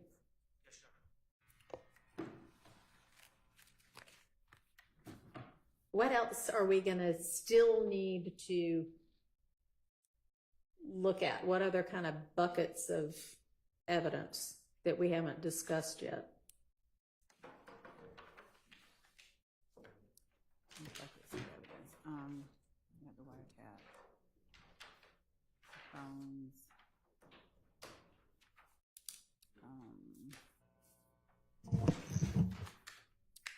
I'm thinking, Judge. Okay. And I mean, one thing we had done at some point, and I don't know if we got all the way through it, but the state had provided everybody with this order of proof and exhibits. Did we get all the way through that? Because that might help trigger, oh, this is something we're going to need to litigate. If y'all got those available, maybe we could look a little bit further through those. I can get a copy, and just for the court's awareness, we just got those printouts that I'm going to exchange with Mr. Adams. If we can be allowed to, the exhibit list printouts that I referenced earlier.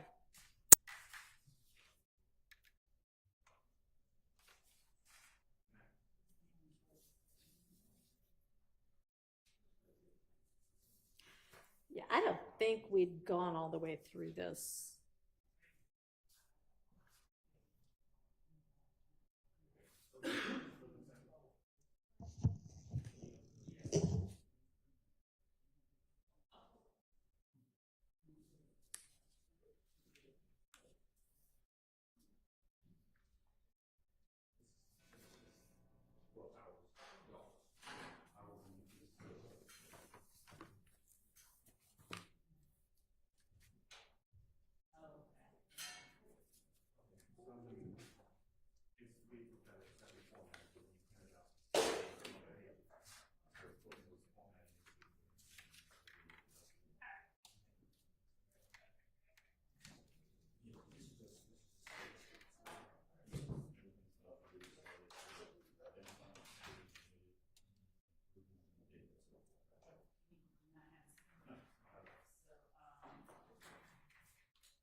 Y'all aren't actually doing the comparison right now, are you? Okay. Are y'all going to be finished with whatever it is you are doing soon?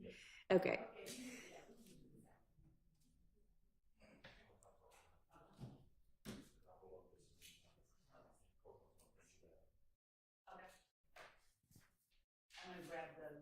Okay.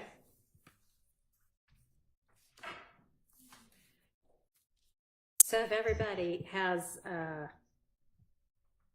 access to that list that the state had provided a while ago with their kind of a chart of the witness testimony and exhibits, I don't think we went all the way through it, and that might help everybody to think about if there are other types of evidence that we're going to need to still handle kind of motions in limine on. I know we'd gotten through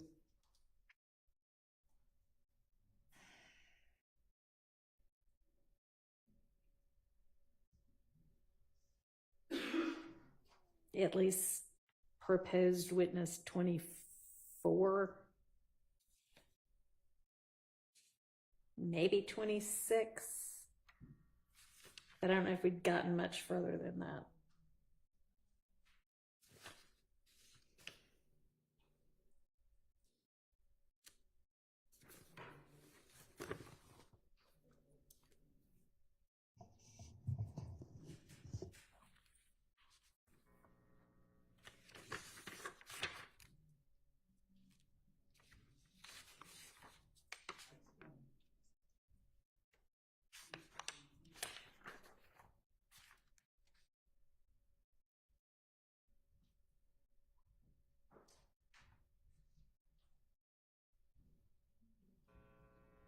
Let me know when y'all all have it.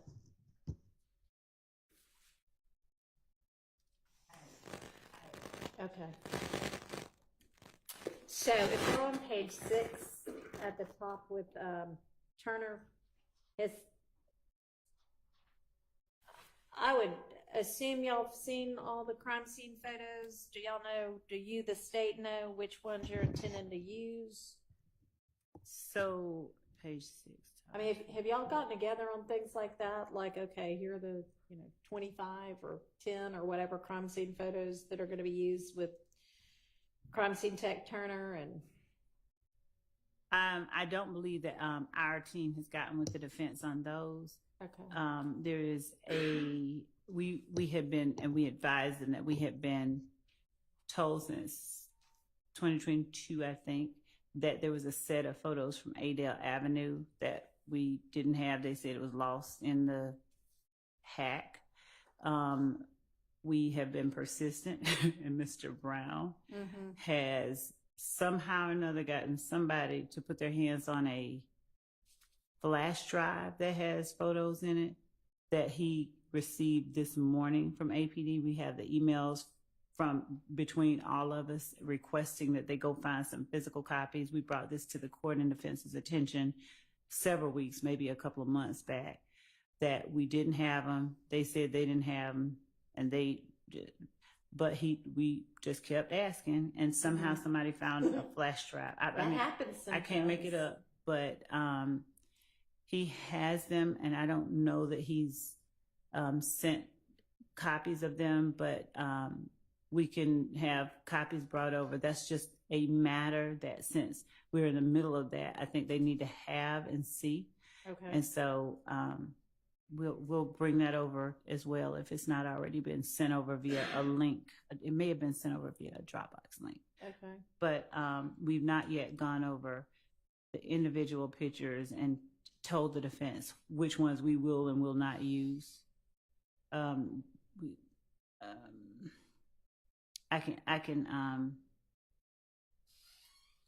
can get the prosecutor who will be Mr. Brown. I can get him over here, and we can have a conversation with a member of the defense, just one, so they can share that, because he's already taken those out and just made that decision. Can you have a member of your team go ahead and reach out to him, and can he maybe come over today? Yes, and yes. Okay. Yes.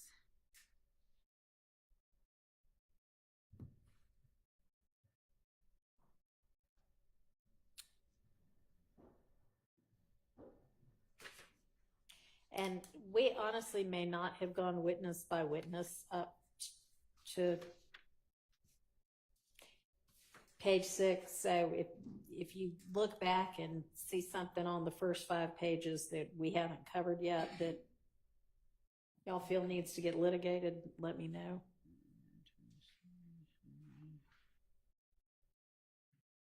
Or if you don't yet know kind of more specifically what that evidence is going to be and need to, let me know. Okay. I'm reviewing that now.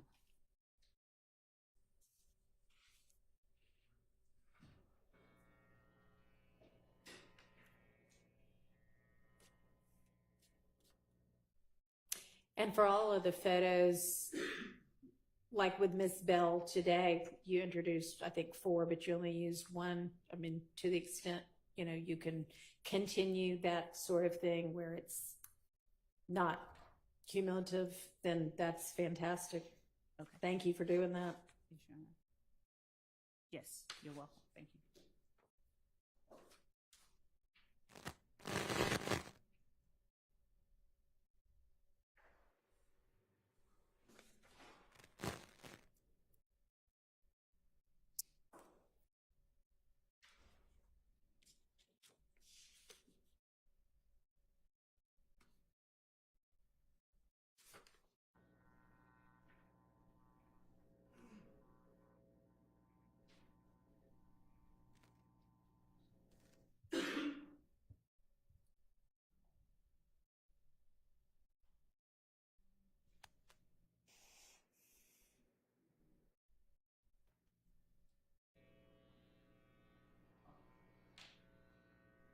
There is one witness whose attorney I'll just apprise the court and counsel that may be coming up. Mr. Arnold, I've been in touch with his Miss Merchant, and so that I see that on the list of might sprinkle exhibits if it's necessary for impeachment. Can y'all hear her? I'm sorry. I've just been in touch with one of the co-defendants' attorneys. I see his interview on Mr. Sprinkle's list of exhibits if it's necessary to use, because I've been talking with her about him coming up relatively soon. I have not gone over his interview. I don't think we've gone over his interview at all, but it would only be used for impeachment purposes in any event. But if that's something that I'll have to discuss with the defense in terms of things that they believe that are, impermissible and admissible. But that's something that's on the radar. Okay. So can I inquire? And I believe I'm looking at the same document as everyone else. For number 8, Michael Sprinkle, it says jail calls, pictures of infinity, social media, and interviews. When we're saying interviews, Mr. D.A. Sprinkle is kind of a unique witness in this case because he's a DA, but he also, I think it's fair to say, he fulfilled a certain investigatory role mid-investigation. However, he wasn't sitting when it says interviews. Let's get some clarification on that. Are these interviews that Mr. Sprinkle conducted of people, or what are these? Yes, and it's also detailed in the report that we provided that he gave that 146 page report. So there are interviews that law enforcement conducted in 2015 and 16 that he would not have been a part of as a result of further investigation that he did. He would have gone out to speak with some of those same witnesses again, and those are the only ones that he would be speaking to. Okay, so the state interviews that he was in, like it says 2017, like for impeachment if necessary. I don't see a 20. Are y'all looking at a different? That's what I'm wondering, because I don't see specific. It just says interviews. I don't see a date or anything. Okay, maybe if you've got a more detailed exhibit and witness list by now, maybe share that with us. I do. It has some notes on here, so, but I will say it out loud if that's okay. Okay. Yeah, no, that's fine. So ours just says jail calls, pictures of infinity, interviews, social media. It doesn't specify. Thank you. And I thank Mr. Shard as well for that, bringing that to my attention. So the Quindarius Zachary 2017 interview, if necessary, the Martinez Arnold 2017 interview. Okay, so my concern was simply this. We're on the same page that he's not going to be commenting on interviews that he simply reviewed to bring himself up to speed before beginning his work. It doesn't sound like it. Okay. These are interviews that he was a part of. Right. Okay. So maybe interviews, maybe not the best word, but if he conducted it, if he was a part of it, then for impeachment purposes, he would be the one that would be impeaching the witness if necessary. And it would be only for witnesses that have already testified in Correct. yes. Yes, Okay. So he's actually a little bit out of order. Well, no, I guess not. I don't know. So Arnold, Zachary, and whom else? We have Kenya Morton, if we call her. She has been listed as an alibi witness for Mr. Kendrick, so we may just let him put her up, but we haven't. She's on here, so we can still discuss items within that interview that may need to be dealt with or redacted. So that's 3. All right, but yes, so these would be only after they testify and for impeachment. Absolutely. If you don't just use the interviews to impeach them while they're on the stand. Right. Okay. And then, do we know whose jail calls? We have Mr. Arnold's, Mr. Bradford's, Mr. Stillwell's, Mr. Sledge's. I think we have dealt with the ones from Mr. Sledge while he was. We dealt with the one I think that we were dealing with Mr. Sledge. And in Mr. Sprinkle's report, he referenced specific ones as it relate to Mr. Arnold, Bradford, and Stillwell. But what we'll do is go through those. That's another conversation we have to have and inform counsel for defendants, specifically those jail calls as well. So right now, what I'm looking at that we need to do from Mr. Sprinkle is go over the 3 interviews that potentially he could testify about if necessary, and just deal with any items that maybe need to be addressed, redacted, dealt with, and the jail calls from Mr. Arnold, Bradford, and Stillwell.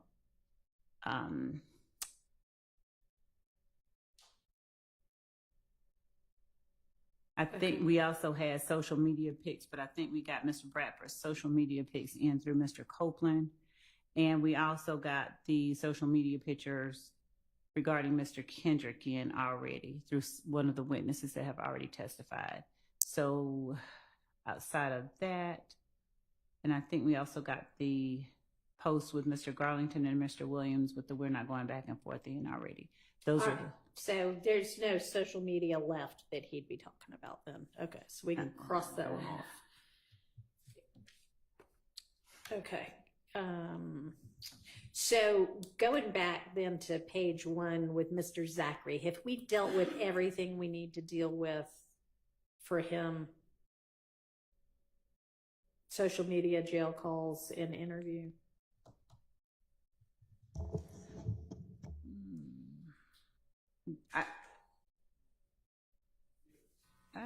Let me check our bucket that we've provided. Hold on. I can answer for the interviews. We have reviewed the interviews on the cursory level for bad character, those sorts of things.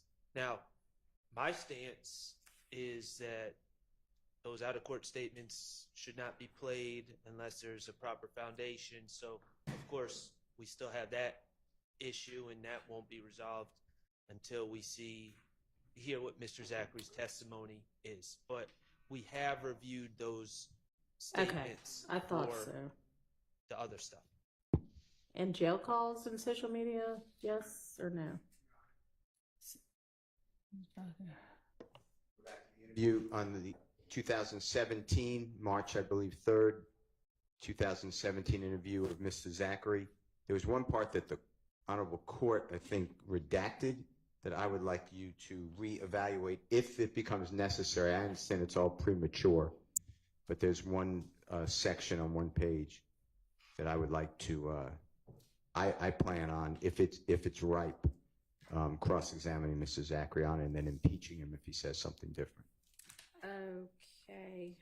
I could give you a page Do if you you know want what it. day we Was this that week in August that we had the non-jury week that we would have reviewed that stuff? Okay. Your Honor, would the court please allow Mr. Steele to just tell us the statement or generally a summation of which one he's talking about? Yeah, I'm sure he would do that for us. All right, I see Zachary's social media postings. We went through all of that.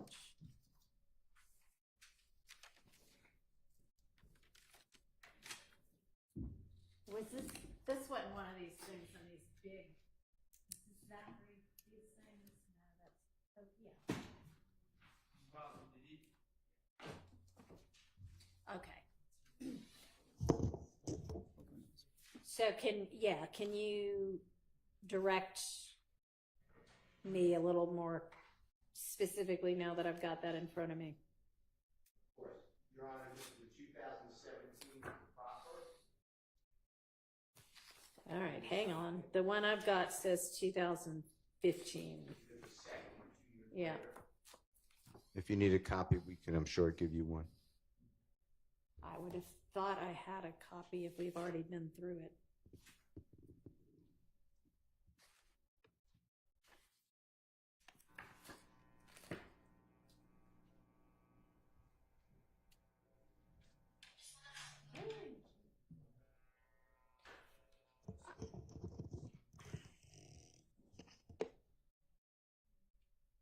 Maybe I just looked at it online. I don't know.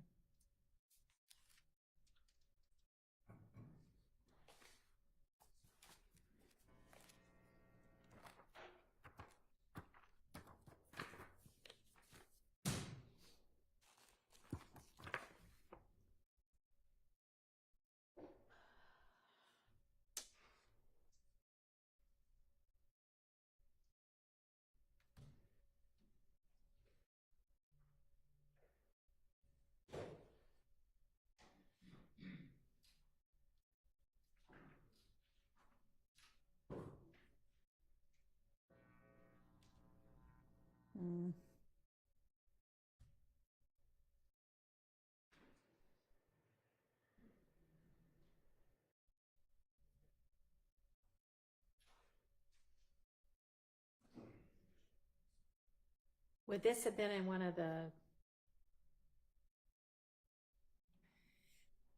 evidence reviewer links, maybe, that the state sent? This particular interview was not on evidence reviewer. Okay. It was they were the MP3s.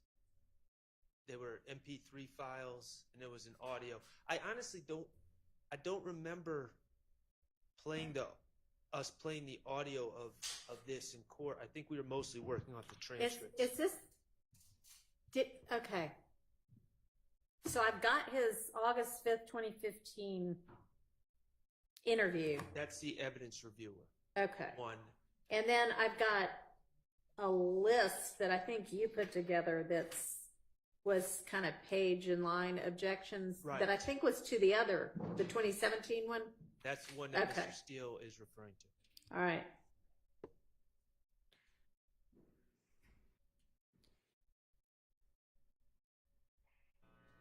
So I ought to have a transcript of it somewhere, but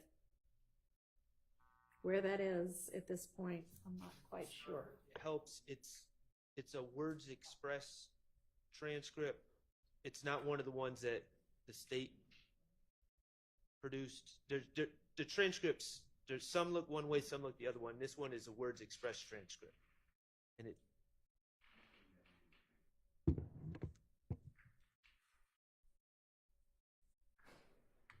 it's 262 pages. All right. Well, honestly, instead of me taking time trying to find it in some electronic file, if y'all have got a copy of it that I can borrow, that would work as well. Thank you.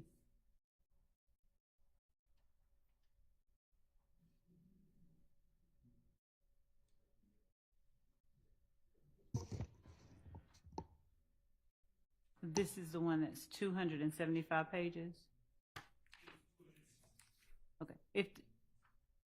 Just because I know we have multiple transcripts by different transcribers, if they would just, if the court would allow them to send to the state as well, the one they're referring to. Mr. Howell, can you send it to Miss Love as well when you hit send? Thank you. Thank you, Your Honor.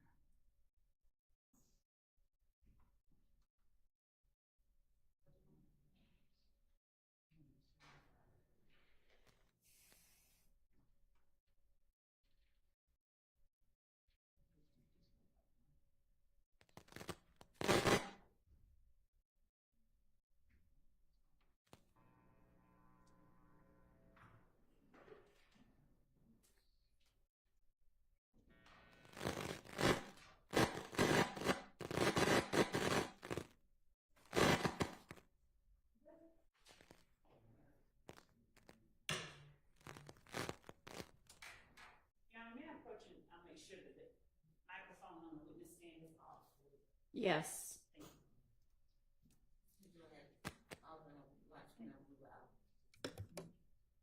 I think this might be the culprit. Hmm? I think that the extra microphone on the witness Might stand be what's causing it. I turned it off. Okay.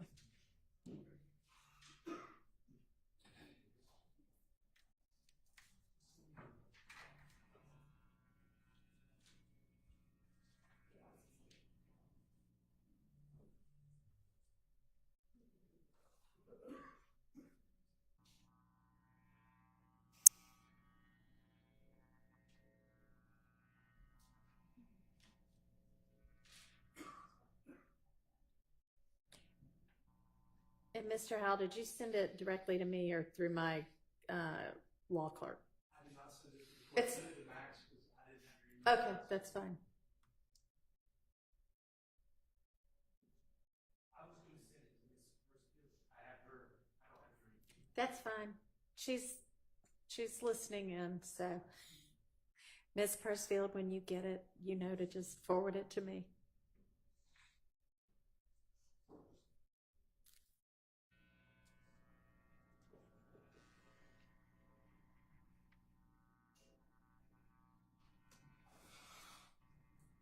And I just sent one. I think I found the one, and so I just sent it to everyone as well. So, including the court, if that's the right one, they can let me know if it's not the one they're using.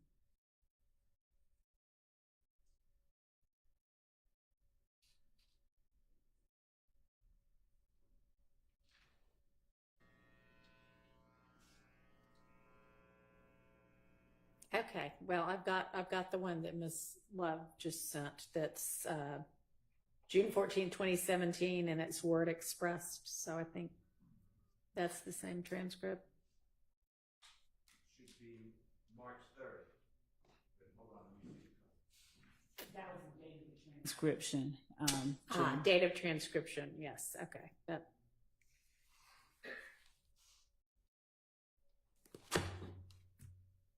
Okay. Anyway, so now that we've got it.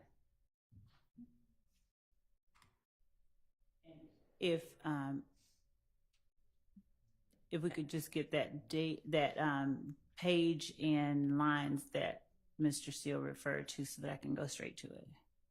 I believe it's, I know it to be page 39, lines 14 through 20, and this Honorable Court has preliminarily excluded that unless a foundation is laid. And I just wanted to, while we're talking about information, I just wanted to tell you that I was going to seek to lay the foundation. That's all.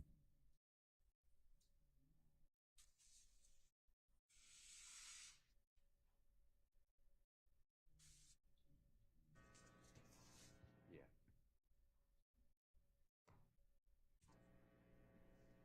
Your Honor, unless my memory is incorrect, I don't think that this was a foundational issue.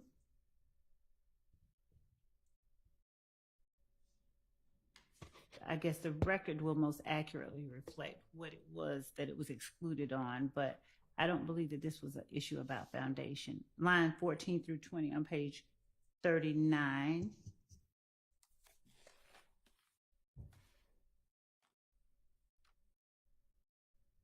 Well, I mean, if it was a foundational issue and you can lay the foundation, then that takes care of that.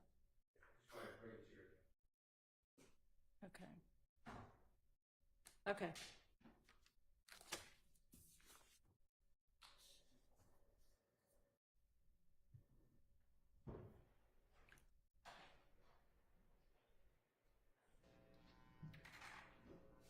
Ms. Love, do you have a?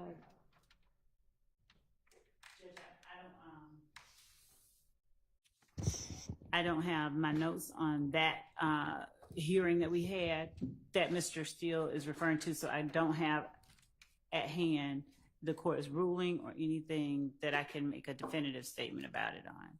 Not that. Okay. I'll have to search through that. I don't have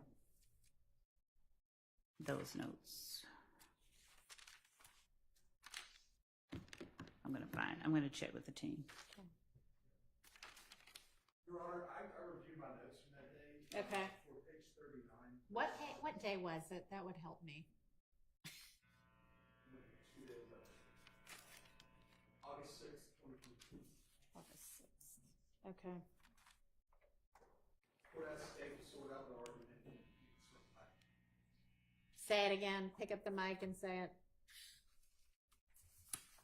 Court asks the state to sort out their argument on this and get back to the court. Ah, well, there we go. We may be on the same page. At the time, I was trying to figure out what was based on personal knowledge versus hearsay, and the state was arguing either personal knowledge or statements of a co-conspirator. So at the time, on August 6th, the state was seeking to admit this evidence. And so that's why they were supposed to circle back. But now as trials progressed, Mr. Steele is saying he wants to use it. So that's why the state was supposed to get back. Okay. Does that ring a bell, Ms. Love? A small one. I'm just going through our notes on that. Okay.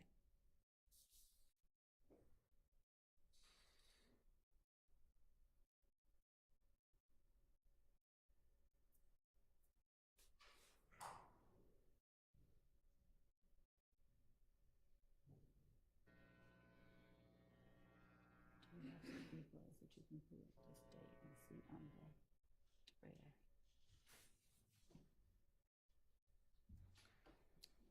No, I didn't bring the, and you ain't gonna put them in your ear. We have some of that, but I'm not gonna let you put those in your ear.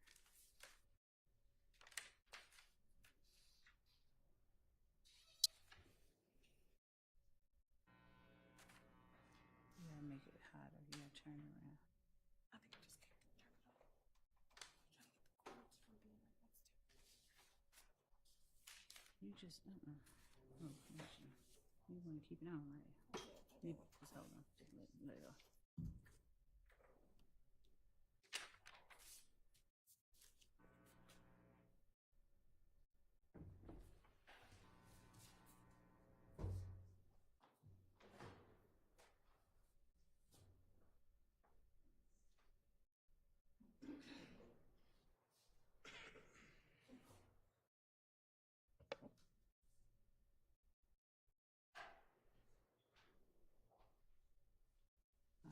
see.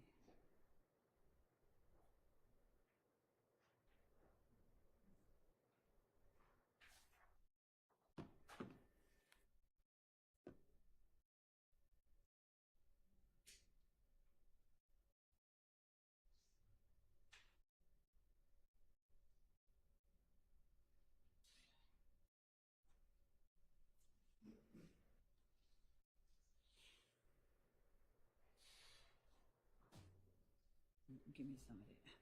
Hold on. All right, can you feel it? Yeah, I know what the cords Oh, girl. Okay, I see what you're saying. They thick. It's a tripper. It'll stop if it needs to.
Does the state still think they want that in? And if not, if the defense gets it in, do y'all have an issue with that? Or I'm reading just the area before it and the area right after it because I just want to make sure that we don't have an issue with it. okay.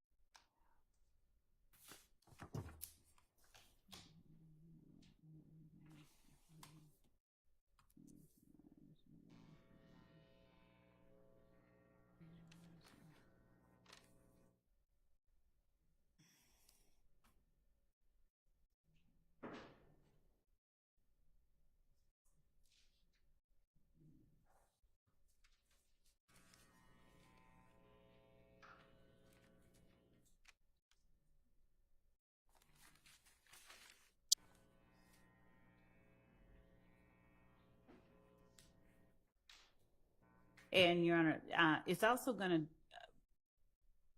to some extent, rely on what else was kept out and what was kept in. So that's the reason I'm just searching through that portion.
Can you get some more to tell me? Because I know she kept it. I'm seeing the text, but she.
Your Honor, as to page 39, lines 14 and 20, they hearken back to page 38, lines 11. The context of that, I think, at the very least, starts on page 38 at line 11. And in that, the soon-to-be-called witness is informing the detectives about someone's opinion regarding who shot up a certain location. And that is listed on page 38, lines 11 through 12. All of that is speculation and the witness sharing with detectives what somebody else thought happened. And so as you get to lines 21 through 24 on page 38, when asked explicitly whether that happened, the witness says, I don't know. So as we get further down, the witness is then asked, have you heard who may have done that? And the witness says he was locked up with the boy that was charged with it. And then ADA Sprinkle says, yeah, but I mean, do you think he did? Did he tell you that he did? The witness says, no, he said he didn't do it because the witness's cousin was supposed to make a statement on it or something, but it was the wrong girl. He said he didn't do it though. And then they get into, let's talk about, who shot Kelvin Watts in Mechanicsville. Right, and I think that's the part that Mr. Steele was saying, if he can lay the foundation, he wants to get into, right, Mr. Steele? Yes, Your Honor. Okay. All right, can we have Ms. Love?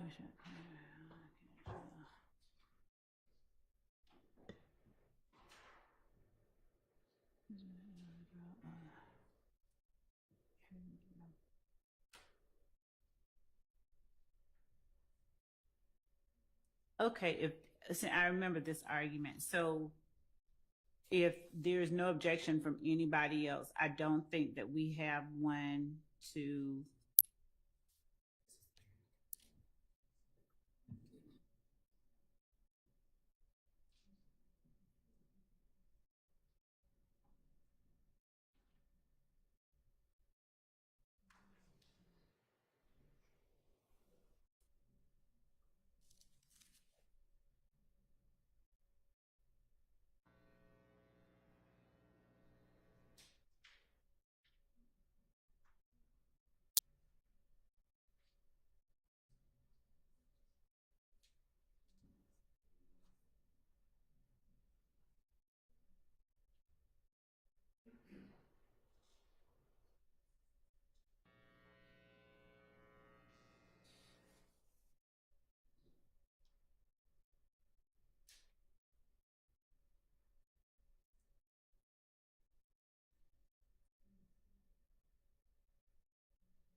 Okay, well, Mr. Steele, do you think that,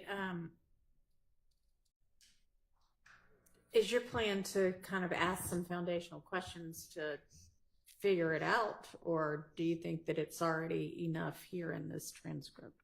I think it may be enough, but I will ask foundational questions. Okay. I mean, it seems if like. needed. I'll ask him first, about it, and I won't use the transcript, and then if he says something different, I'll say, did you say this? But I'll lay a foundation Okay, before I I mean, ask him that- the first question. And Your Honor, I obviously,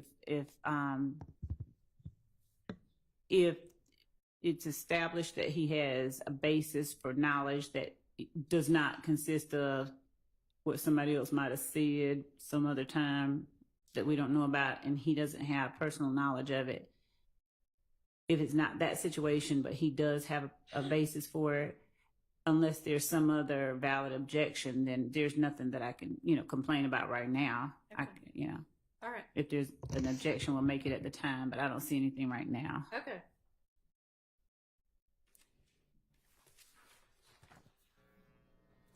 Thank you.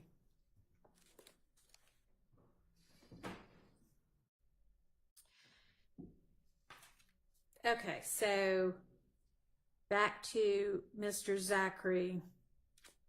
The interview would only be for impeachment, and have we gone through all of his social media and jail calls that might get utilized?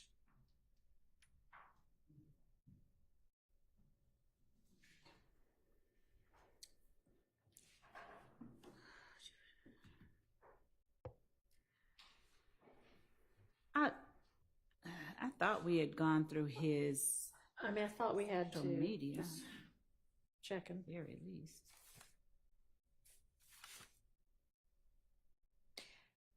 I mean, it looks to me like we definitely went through his social media postings and made the evidentiary determinations about that. But I don't know if we did jail calls or not. I don't recall going through any jail calls. Okay, so are there jail calls that you might intend to utilize? Isn't he coming up pretty soon? Potentially? Potentially. Potentially? Yes. Okay. And so I think that any of Zachary's jail calls would only be used to impeach Zachary if we needed to use Zachary's jail calls. All right. So right now, Okay, so that would just be, if it happens to come up, we'll just roll with it at the time, I guess. Unless obviously if you know of something that you think is going to be an issue, right. then just kind of alert us outside the jury's presence. I But can- otherwise, that'll just be a trial issue. Okay. And then the next witness on this sheet is Detective Thorpe. And I think y'all were going to get together on the part of Mr. Kendrick's interview that might come in on redacting it for any potential Bruton issues. Did y'all get a chance to do that yet? what my memory is, Your Honor, was that I know I said that I would be asking Detective Thorpe questions rather than trying to play all of that. And there were maybe portions where Mr. Kendrick talked about where he was on January 10th. Okay, yeah, 2015. no, That I'm looking part I now. would We let. did. Okay, so we just went through what was okay and what wasn't. Okay. All right, so there aren't any outstanding issues then for him. There was one thing, and I don't think that it's on here, but we were trying to put our finger on it within our team because we had identified a call between Mr. Kendrick and Miss Morton, where Mr. Kendrick, from our listening of it, seemed to be essentially trying to establish an alibi. And it seemed, I'll be clear, he said, I was with you. I was with you. And she says something to the effect of, yeah, you were with me. You were with me. Mhm. And I wanted to put Mr. Weinstein and his team on notice. He's not here, so. But Mr. Well, Howell, yeah. Mr. Howell. And his team. And his team on notice that there is that call that is in the calls that were served in 2022, but we are wanting to identify the exact date and time to extract the MP4 so that they have it. But All right. We have it identified. It's just locating it in the large bucket of calls. But that is one that we know that we will end up playing. Okay. All right. Thank you.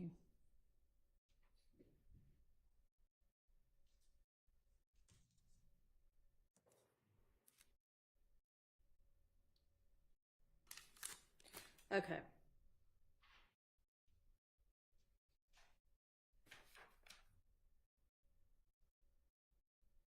And we're guarding the custodian of records. I know that we've probably beaten this horse, but there's still no stipulation regarding those. Nobody wants to stipulate as to, okay. Doesn't sound like it. If anybody reconsiders on that front, please let the state know. All right, so with Mr. Sprinkle, with the jail calls for Arnold, Bradford, Stillwell,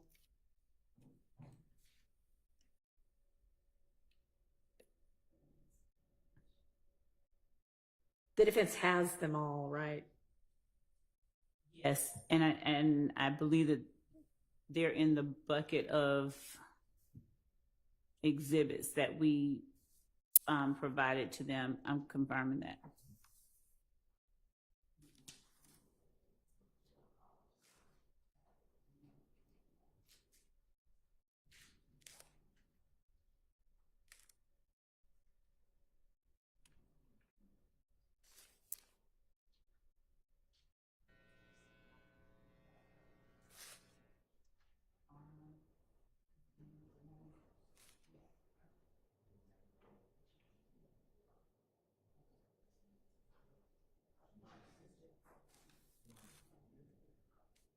Yes, sir. On the subject of jail calls, I know we went away from this topic, but the state mentioned Quindarius Zachary jail calls. From my recollection in the discovery, I don't believe we've ever been served Quindarius Zachary jail calls. I do know, I'm more certain that the state has never identified any sort of group of calls that maybe they may be interested in bringing into this case. So if there are some calls, if we haven't been served them, which I don't believe we have, I would ask that they be excluded. But if there are some calls into discovery, I would just ask that they're identified before, like, right when the state wants to bring them in, because we're going to have to review them. I know that Your Honor said, when that comes up, we'll get to it and we'll discuss it. I just don't want to be in a situation where I'm hearing about a jail call of Mr. Zachary's for the first time in court.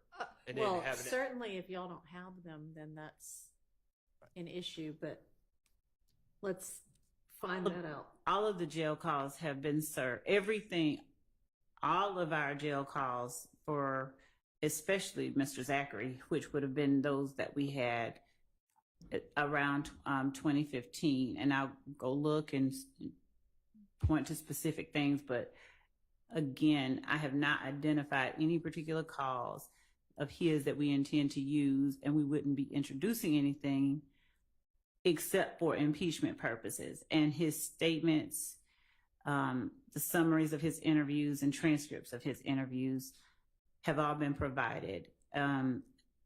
Obviously, people get on the stand and their memories,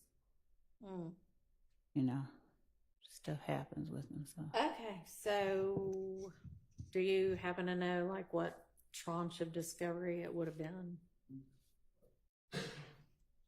Judge, what I was doing at the moment Mr. Sharp asked that question, is I was actually trying to get the answer to All right, we'll give you a minute to...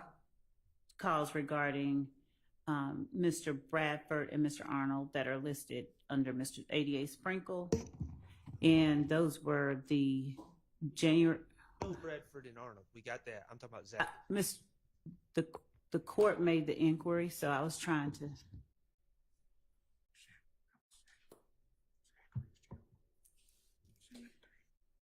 Okay, so through Sprinkle, it would be Arnold, Bradford, and Stillwell, and that's it.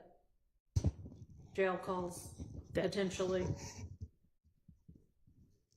I believe it would be, those are the ones that we have identified so far. Yes, those are the ones that we intended. There were only, I think, 5.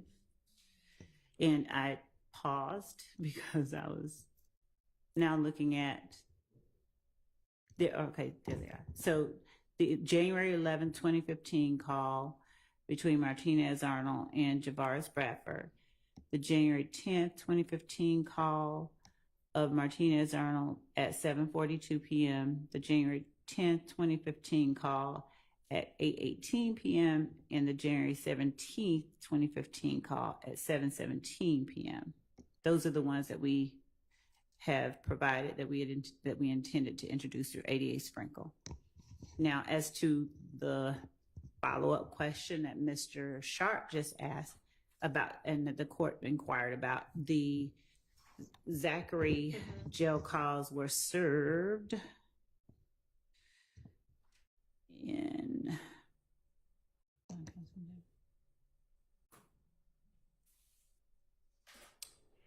they are in July of 2022 under the jail calls folder. Okay. July 6, 2022 at 9:16 a.m. So the first discovery service, and it's in the folder called Zachary, Quindarius. All right. So that ought to help y'all locate it to review or re-review. Could we just ask, as soon as the state identified, and I understand that they're saying for impeachment at this time, but as soon as they identify what they want to use, that they let us know, so we're not, I just don't want to litigate in court while the jury's here, just like, And I appreciate that. The court instructed us to alert the court and counsel outside the presence of the jury if that need arises. The court does have periodic breaks, and we intend to do that without. I mean, I imagine it would be kind of hard to know before you know how he's going to testify. But is it a large volume of calls?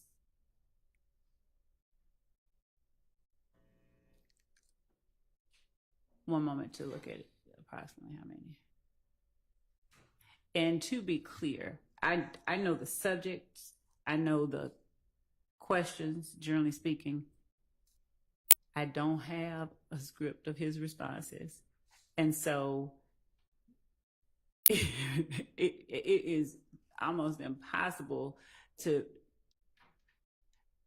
at this point, predict which, if any, would be impeaching, because as everyone has witnessed, sometimes answers are non-responsive and not true at the same time. So it's just, I'll look through Mr. Zachary's calls to see if there's any one that contains something that's not in a statement or a summary. Okay. Thank you.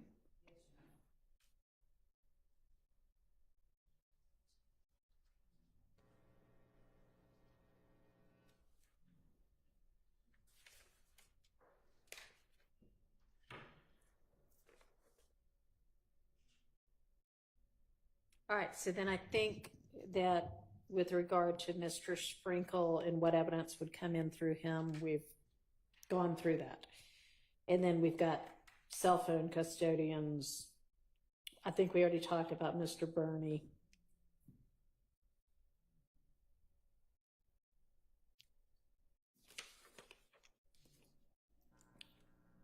Which brings us to either Voss or, is it Wetzel? Is that how you say that? Weitzel. And I assume. And it wasn't Voss. We had said Vanna Kelly. There was. Right. What Kelly? Right. And Voss is the one. There is one outstanding matter before, I think, at least a week before. I don't have the notes that I had called about. I'm checking now to see if they've been sent recently, but so the court had asked us whether she had provided a separate report. Right. And what the GBI told us that we informed counsel for the defendants is that she not just peer reviewed, but she verified the results that Mr. Voss obtained, and her notes were what I requested from the GBI. Normally they're pretty fast, and I'm just checking to make sure that they have not sent them and I just missed it, but I'm going to also follow up. All right, so either, if you do have the email, just send that on, and if not, follow up. Okay. So that's all that's outstanding for that. Okay, Officer Atha, that doesn't look like anything particularly. You'll just pick which pictures are necessary. Same with Sanders.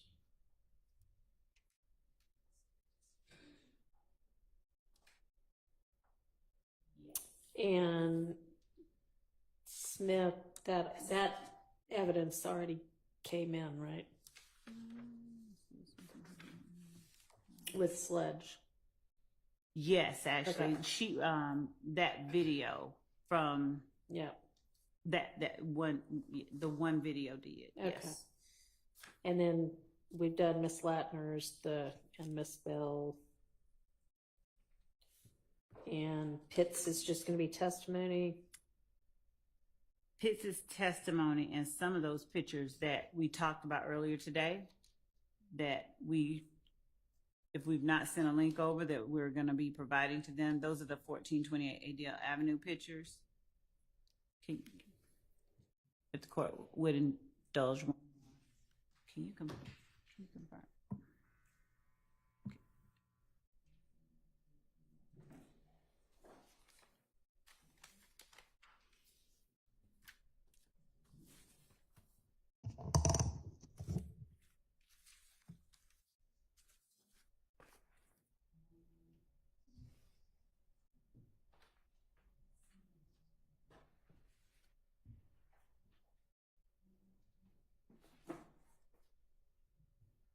So we have identified 9, I think, out of several from 1428 Adele Avenue that we intend to use. Okay. With Pitts. Am I understanding you correctly? Let me confirm. Okay. Just one moment.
So, Ms. Love, while we're waiting for your colleague to return, just let me generally say that with all of the crime scene photos, just make sure that you look through and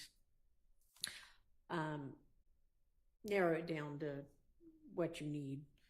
I know that just as an example, and I did find you had given us a more detailed sheet with regard to at least, maybe the first 15 or so of the next witnesses, maybe more, with details about which evidence you were going to use. And I know, like, for one of them, there's like side view of XYZ gun, front view of XYZ gun, other side of XYZ gun, which may be significant for some reason. And of course, if it is, then let's use all of those pictures. But if it's not, and you can use one picture instead of three, just with the number of witnesses and the amount of evidence we have, if one will do instead of three, let's do one.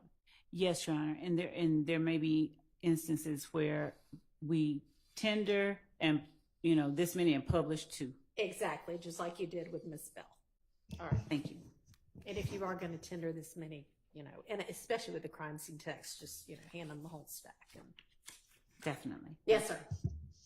Your Honor, while we have a minute, can I ask, can we go back to number 23 on page 6? It says Tyrone Dennis.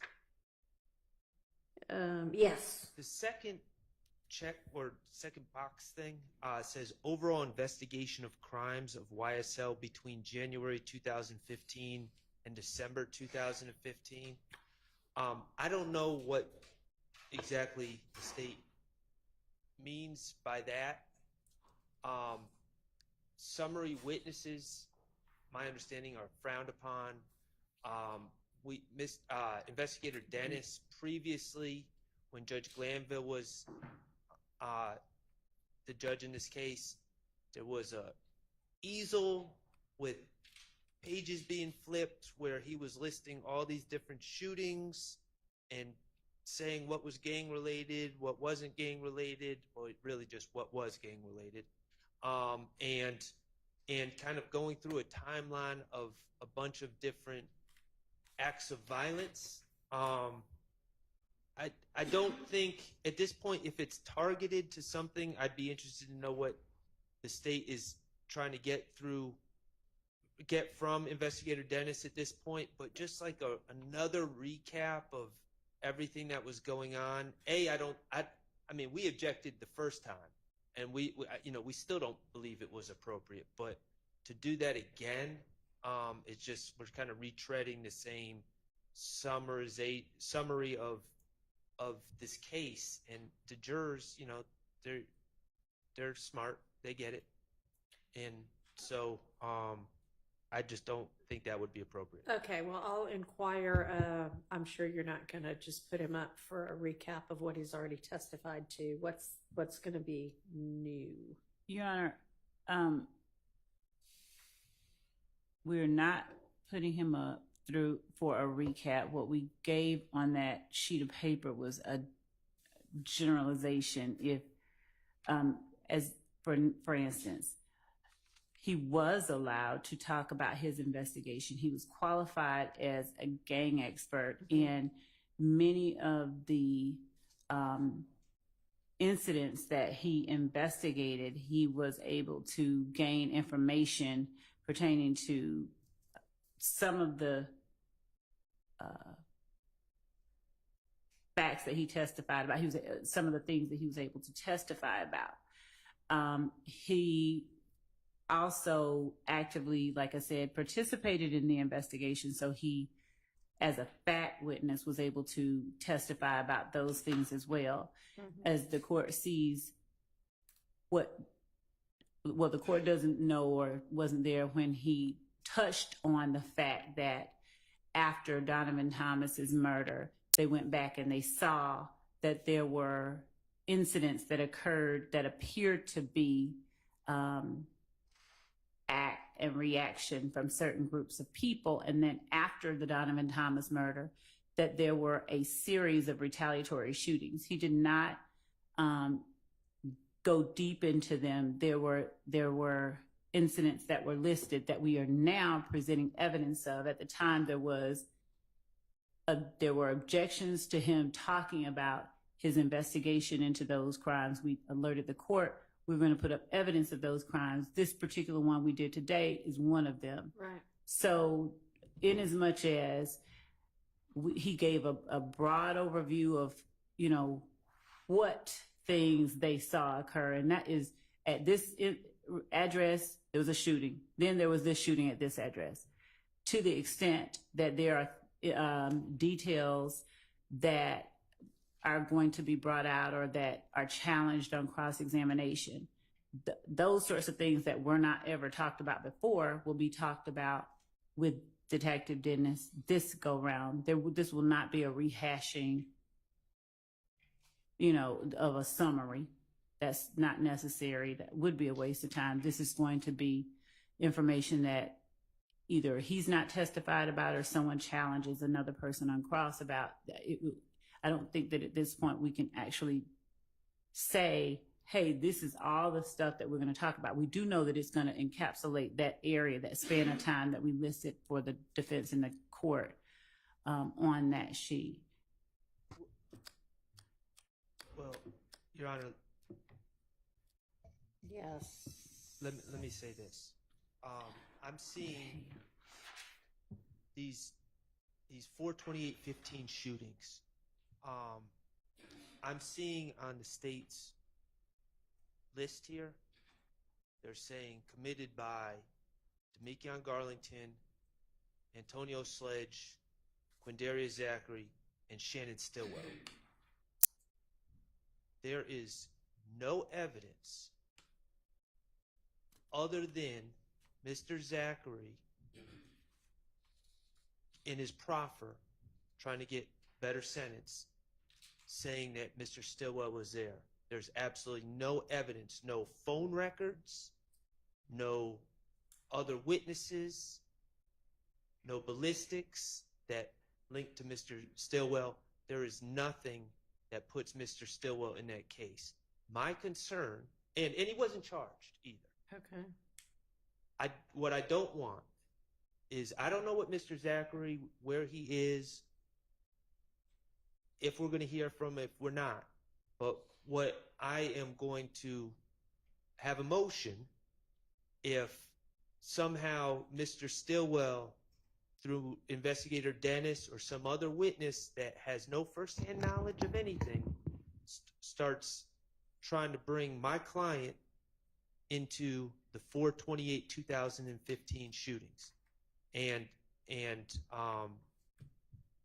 from the discovery, the only person that says that is Mr. Zachary when he was, trying to get himself out of trouble. And if Mr. Zachary says that, I will deal with that on cross-examination. But until Mr. Zachary says that, Investigator Dennis should not have anything to say about that. All right. Your Honor, the state, we are well aware of what the rules of evidence allow and don't allow. We will adhere to those. And as it relates to the evidence that we tender to prove the facts of this case as relates to each of these defendants, we will comply with and follow the rules of evidence. And I think that at this point, to efforts to sort of restrict what someone believes we may do is, at the very least, it would be a waste of time. It would make no sense for us to try and introduce through a witness we intend to put up a statement through someone else, through Detective Dennis, a statement of Zachary before Zachary ever testifies. That's wrong. We're not going to do that. I mean, that's good. I don't mind somebody alerting everybody to that as a potential issue. And I appreciate that you say that, of course, you're not going to do anything like that. Okay. Yes. On that, over objection, Detective retired Detective Dennis did testify as what I'd call a summary witness. But the court needs to know that we never received an expert report for some of these people, not Miss Bell, who just testified, and those reports that we have on that incident on April 28, 2015 that found her to unfortunately, tragically be shot. A lot of what the Detective Dennis previously testified is total confrontation clause. I don't even know who he spoke with. He just spoke with people, interrogated people, interviewed people, people called him up, CIs. I have no idea if there was hope of benefit. And I think that's what Mr. Shart is getting to, because that's already happened. It's over objection, and I don't want it to happen again. And also, summary witnesses are not favored. That's United States versus Perry, P-E-R-R-Y. And that's 35F 4th. It's at 293. It's in Division 3, 5th Circuit, 2022. Specifically, again, we caution the government not to rely on improper summary witness testimony. So I would also join in that same objection. And I understand it's a pre-objection, but. Okay. Thank you. And actually, I think that Ms. Love had shared with everybody, she had gotten through about, I don't know, it's not numbered, but 7 or so pages.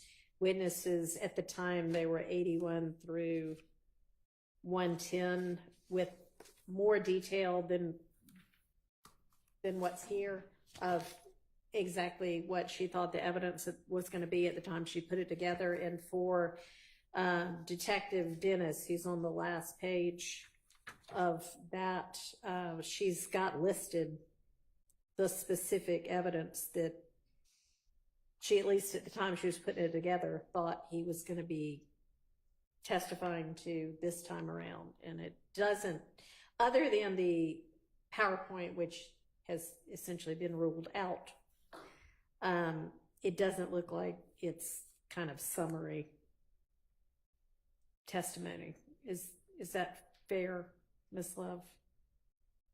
Yes, and also I think that as I'm getting updates from team members who are also signed on, that in the Dropbox that I believe that we provided, we have, with even more specificity, photographs of Zachary and Copeland with guns, found at the Dunbar Center and at the Zachary arrest. And I think that this is something that has already been touched on. It's not, the court is correct, in short. Okay. We've been more specific. Okay.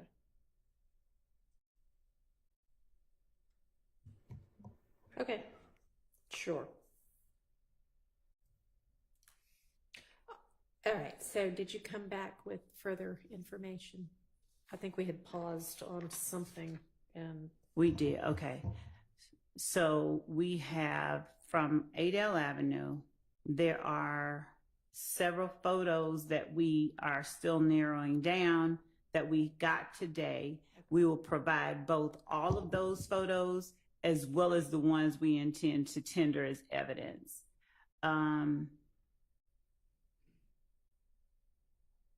My notes say that they are in the Dropbox link that 88 Atkins shared under CST Turner, but I don't know. My notes don't say that we have or have not sent them over to counsel for defense and to the court. So I'm confirming that.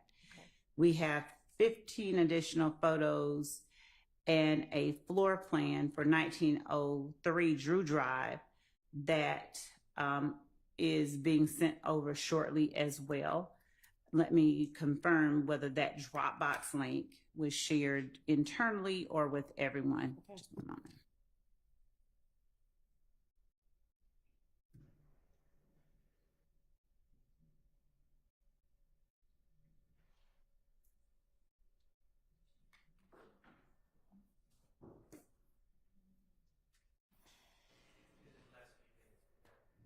Can't hear you without the mic, I'm sorry.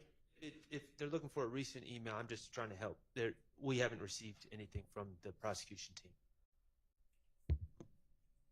Okay.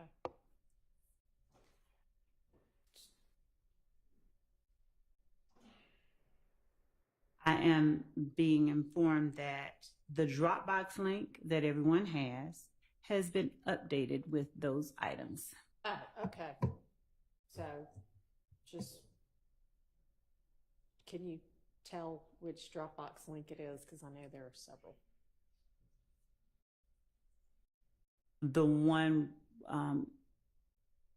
with the 30 witnesses that has this particular witness on it. Okay. Okay, great. All right, thank you. You're welcome.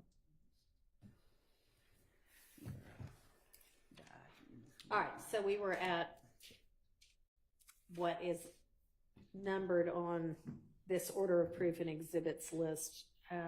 We were on witness number 21, Officer Pitts, and that's, I think, when we stopped to sort out the issue with the new photographs from Adele Avenue. And so moving on, we just talked to the next page, witness 26, Detective Dennis, we've just talked about.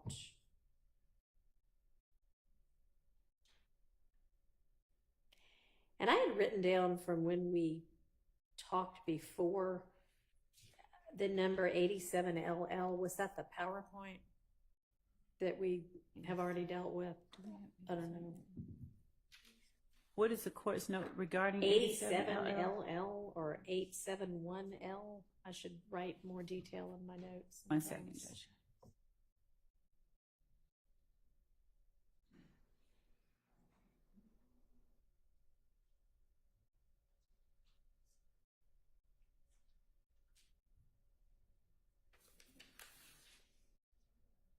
You know what? It was the PowerPoint. We've dealt with that. So that's fine. Okay. All right, so turning the page, we've got Mr. Arnold, his plea agreement, potential jail calls, and social media. And the jail calls would, again, only be, y'all are having him testify, planning to? Correct. So that would be, is that going to be anything other than potential impeachment? No. Okay. I think that. And those would have been the same jail calls that were listed under Sprinkle also? Well, yes, I was going to say,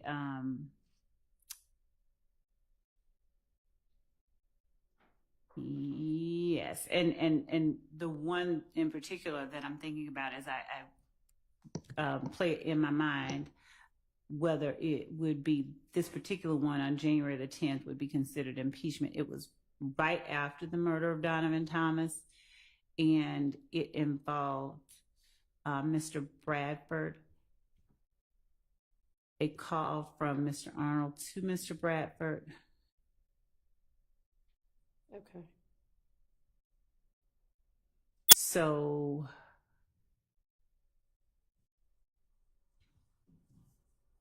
it's a call that the state may tender on its own. I think it's one that the conversation needs to be heard. I think it's something that can't be captured in a examination and a response. All right. So is that one that we need to litigate anything about? Yes. The defense thinks so, so I guess we need to litigate it. There doesn't sound like there's agreement. Okay. Is that something we can do now? I just, if I could hear the specific objection so that I could respond appropriately. Mr. Whomever said that is correct. It is a 15-minute call, but Okay. I'd ask the court just to allow us to know specifically the objection to it since the call has been identified. Okay.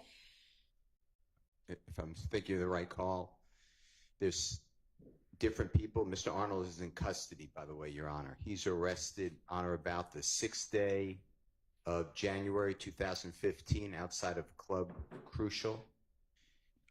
You heard about this fight at Mr. Copeland. He's arrested outside, and I believe he's charged with either a small amount of marijuana or a gun or something to that effect. It's now the 10th day of January 2015. It's approximately, my memory is 7:42. I may be wrong, and it's clearly a collect call. If the voices are identified the way the state says, it's Mr. Bradford at first and Mr. Arnold. But then there's another woman who's on the phone, who I am not going to stipulate who it is, and she gets on the phone and supposedly says something potentially about Mr. Williams. I am objecting to that portion if that person's not testifying. The person, I believe it is, but I'm not stipulating, is Miss Morton, and I heard today that the state said that they will wait on the Honorable Douglas Weinstein to call Miss Morton to promote the alibi defense for Mr. Kendrick. So I would move to exclude that portion. There's other portions, and I just have to get my notes, Your Honor, but I can do that, that are not relevant. They're talking about, I don't know, the jail food, or I don't know. I don't want to make specifics, Sure. but it's nothing to do with anything happening in our case. Okay. So understanding, at least I'll respond not to the jail food, but because that was at most a few words, but this is, we believe, calls between co-conspirators who are Mr. Arnold reaching out at first.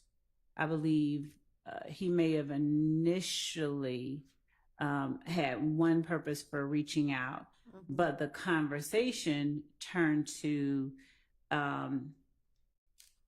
an alert or an informing of the current status of something that had just occurred. We believe that the thing that had just occurred that is a part of the larger conspiracy that is count one is the murder of Donovan Thomas. This is Mr. Arnold reaching out to Mr. Bradford, Mr. Arnold asking, what's up, how things are, how are y'all doing, and Mr. Bradford saying some shit just occurred. He's, we believe, being intentionally selective with his words, and Mr. Arnold is asking where other people are. Miss Morton gets on the phone. Mr. Arnold specifically asked where Mr. Williams is. Ms. Morton says to Mr. Arnold, "Hey, Goldilocks." Mr. Arnold at some point had his hair dyed blonde gold, but she references him. And at some point, of course, Mr. Arnold asks, just to speak to the idea of we don't know who it is, Mr. Arnold asks Mr. Bradford, who is that? And Mr. Bradford, I think, says Bushi. And as they are apprising one another of what is happening outside the jail, as they're apprising Mr. Arnold of what's happening outside the jail, we believe that this whole conversation is a conversation between co-conspirators serving to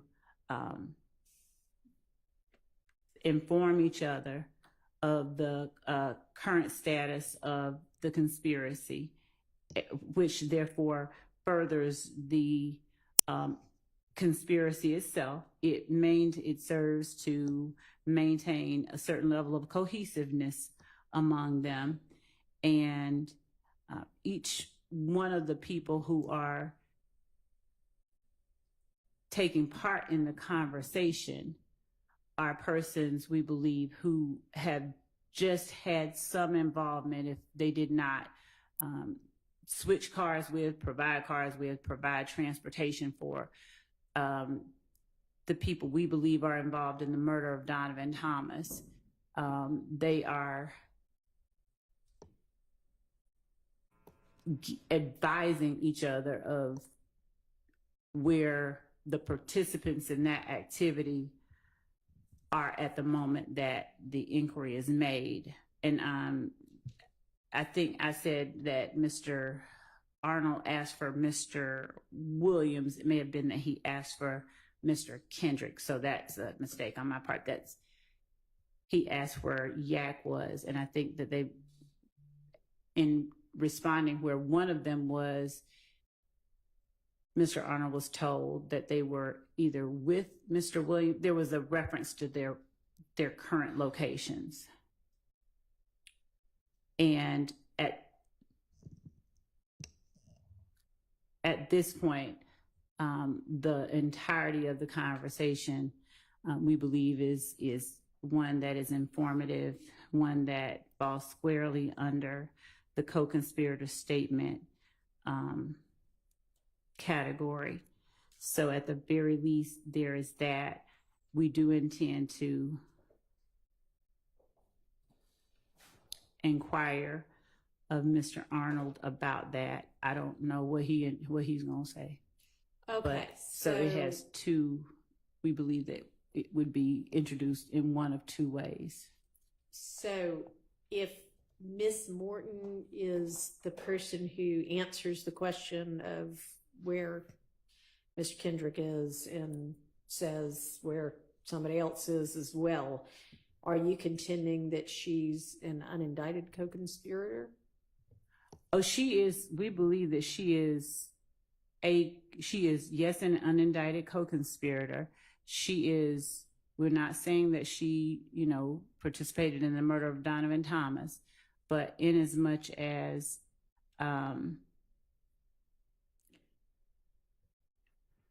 her actions this night and what she does later on, I think the conversations that she has with Mr. Kendrick, we won't be trying to get into what she told the police, but I'll just tell the court, she tries to provide an alibi initially. It's sort of, she's lying for Mr. Kendrick later on, when presented or confronted with the surveillance footage. She's kind of coy and, saying, I don't see who is that? I don't see that. So she, yes, is a part of the conspiracy in that sense. She's not indicted. But when we're looking at the broader conspiracy that involves YSL and protecting its members and carrying out its purposes, she is a part of that. She's not indicted. Associate of YSL? Yes. Your Honor, I would ask that this discussion be tabled for another day. Mr. Weinstein is more on has the details of this conversation and this evidence. Okay, so I am going to need evidence other than, like, what the state's evidence other than this one conversation is to establish that she's an unindicted co-conspirator. I assume, Mr. Steele, that would be your objection? Yes, I have a series of objections under 24-801D2E, and specifically, and a good case I think is Stafford, STAFFORD versus State, 312, Georgia, 811, it's in Division 5A, as in Elisa, 865 Southeast 2D, 116, 2021. And Your Honor, my position is going to be just the law, like you've been articulating.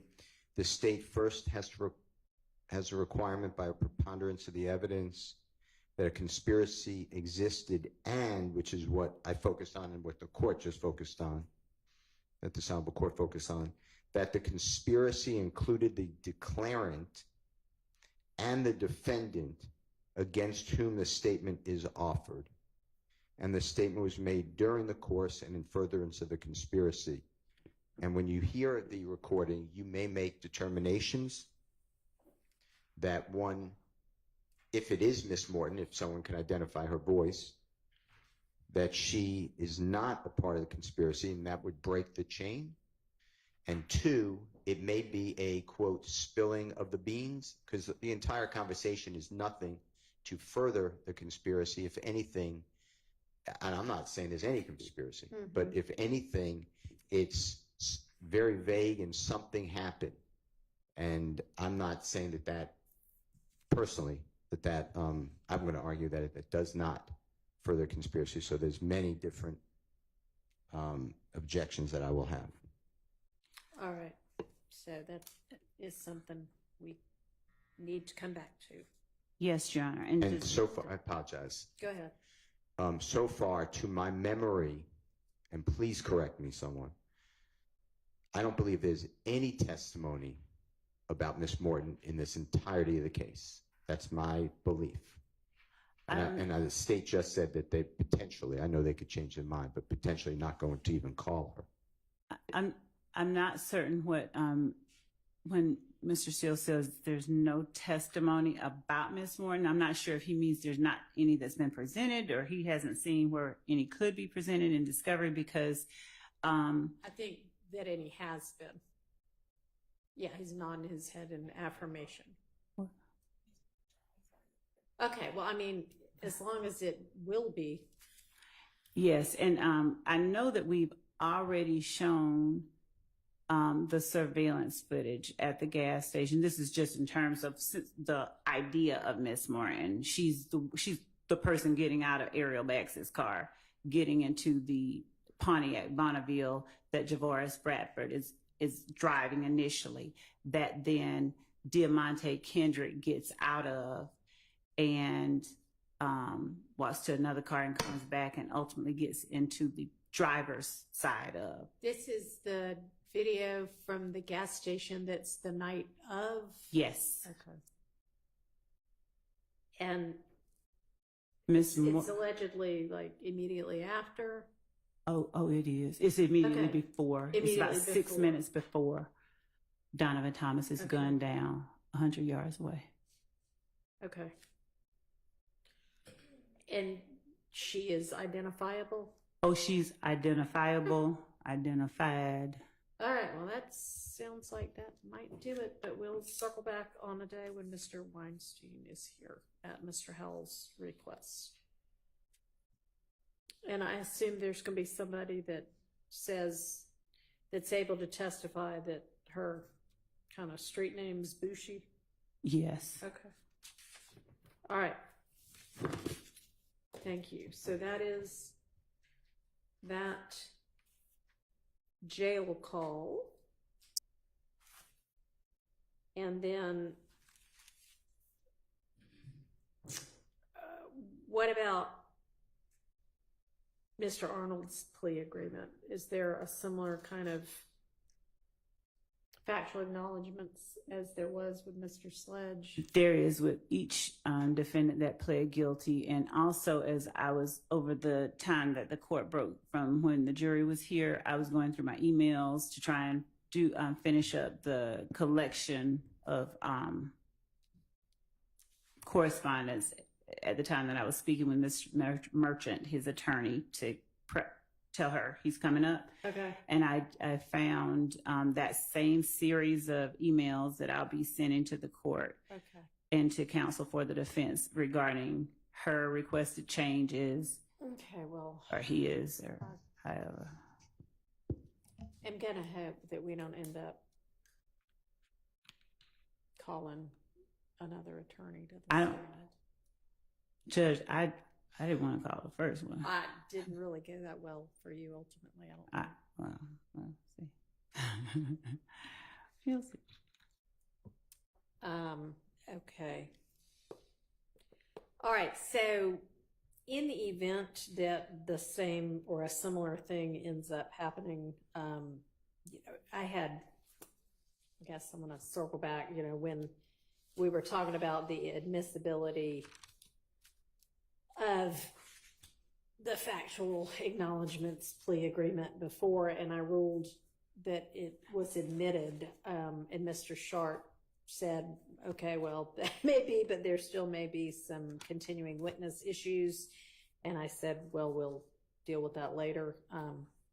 I was thinking about that yesterday, and I also think that there are continuing witness issues with that. I don't disagree with the continuing witness so, part. Basically that never got displayed to the jury because we only admitted it after the jury was gone and the witnesses were both off the stand. So really that's not anything they'll ever see. Actually, Judge, I tendered it I think I tendered it in front of the jury, and at the time there was an objection. Right.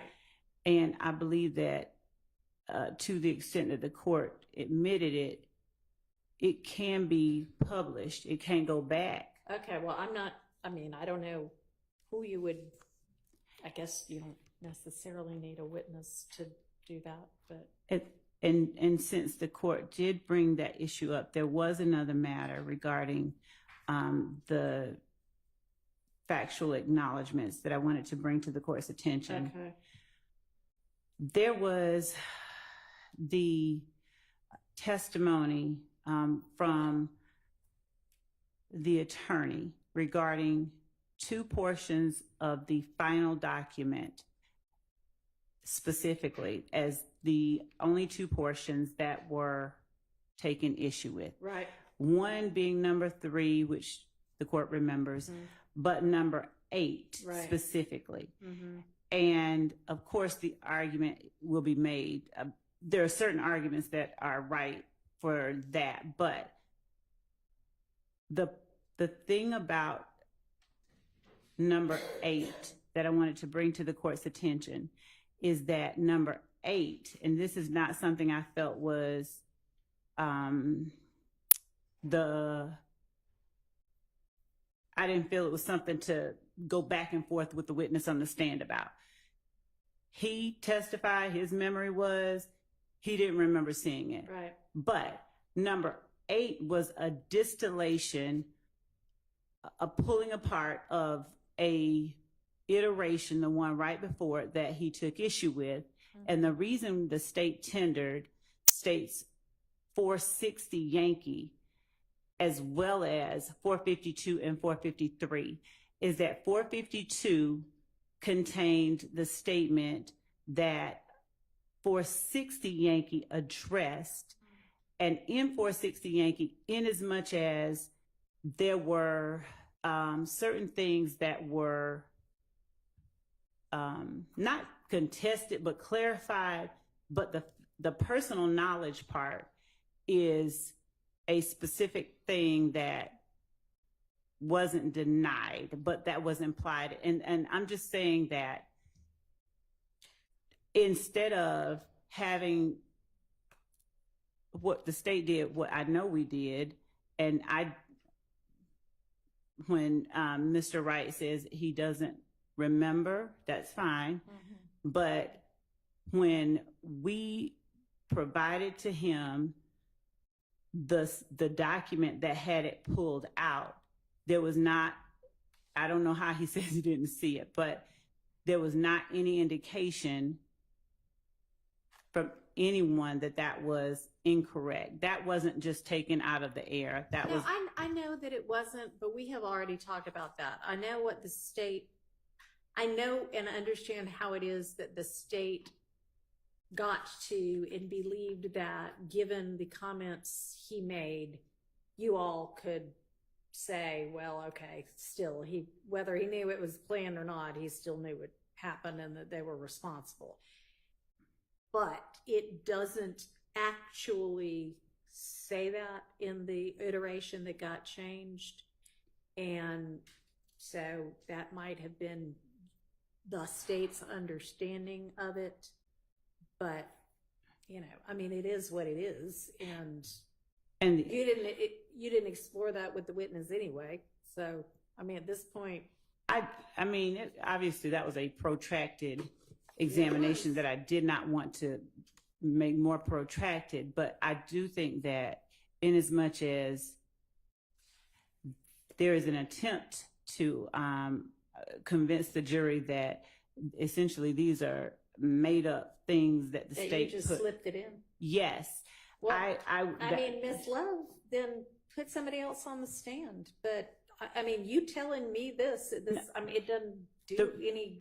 I mean, the reason that I was telling the court that was not to try and completely relitigate an issue, but as to the section that dealt with his response, not the whole response, not that it's 460, but I would ask if the court might consider reconsidering just us putting in that one part that he responded to, the way that he responded, and then the ultimate version, so that at least before the jury is where that came from, since there has been this continued effort to convince them that we make stuff up and we just, out of thin air. well, I mean, you're the one that decided to put him on the stand. I don't regret that, or I don't think that that's the problem. That maybe, obviously minds can disagree. I don't think that that's the problem. Okay, well, if it were as clear as somewhere in the earlier version was the statement, I personally know that members of YSL were responsible for this murder, or whatever it said in the ultimate version. If that were in the prior version, that would be one thing, but that's not in the prior version. So I have thought that issue through. Yes, and I understood that to be your argument yesterday, or the day before, or whenever it occurred. The day before and yesterday, and I just... Yes, Your Honor. Okay. Appreciate you giving it yet another try there. And I'm being facetious when I say that. I know, you are. Okay. So anyway, with regard to if the same or something similar comes up with some other of these co-defendants who have pled, then just be aware that, and it sounds like we're all in agreement that it can't go out to the jury anyway, so if you want them to see it and it does get admitted, you'll need to display it at that time. And if you come up with a way to publish this other one, then let me know. Okay, okay, thank you. Okay. All right, so then if we turn to the next page, we've got Miss Latner's again. I know we went through did we go through every CAD report she's gonna be testifying to when we were talking about the hearsay? I think that we did. Okay. The All court right. So ruled that on, part's yeah. taken care of. All right. Then there's Mariah Smith, and that says interview. Is that like with police or with, who is that with? It was an interview with the police, and she also testified at trial. We don't need to, or we would not. Oh, she's already testified? No, not this trial. Oh, at a different, in the murder the trial. 2015 yes. trial. No, Okay. it wasn't 2015. Some other. 2019, yes. Okay. So that we would not need that for any reason other than if Impeachment. Okay. Right, or substantive. Okay. All right. Prior inconsistent statements. Right. We're on a different act at this point. I see. And same for whomever the two people are? We had Rodney Uten and Bernard. Or Bernard Mitchell, and you were going to call one or the other. Right. Okay. Same with them? Yes. Okay. All right. Detective Hogan, we know we need the interview of Ryan's not coming in, and then we've already done Mr. Ryan's social media, right? I don't think we've done all of it. I think that's something that we were, Ms. Hilton and Ms. Abbasi All right, y'all are still discussing, and we have. Email I sent Okay. You're great. supposed to like get back to me. Yeah.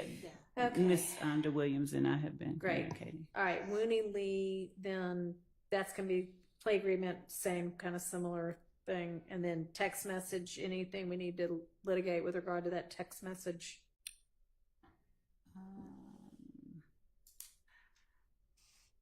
No, I don't think so. Anybody? Okay. I would say lay the foundation. Yeah, okay. And then blog videos, social media, and music when we flip the page. Yes. So I don't know what objection anybody would have, given that it is Mr. Lee who's on the stand, but the video itself is specifically the blog video. We believe is definitely an overact. They are talking about the meaning of certain terms, slat, and Mr. Lee makes a comment into the camera and then puts his hand over his mouth and says, shh. So that video itself, we believe, constitutes an overact in furtherance of this conspiracy. And then y'all are familiar with the whatever the social media and music is going to be. So if there are any issues.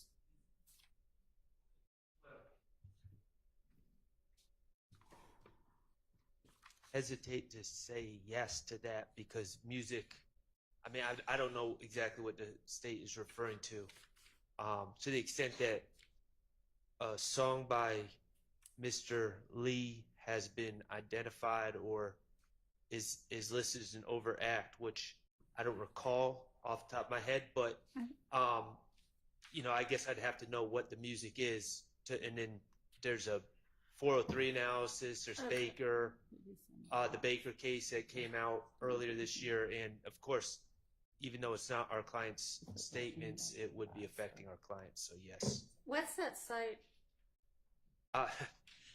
Judge, I don't think that Baker it applies to don't this know set that of I've circumstances looked at at all. So. Well, Baker dealt with a music video, but it was really a 403 analysis case.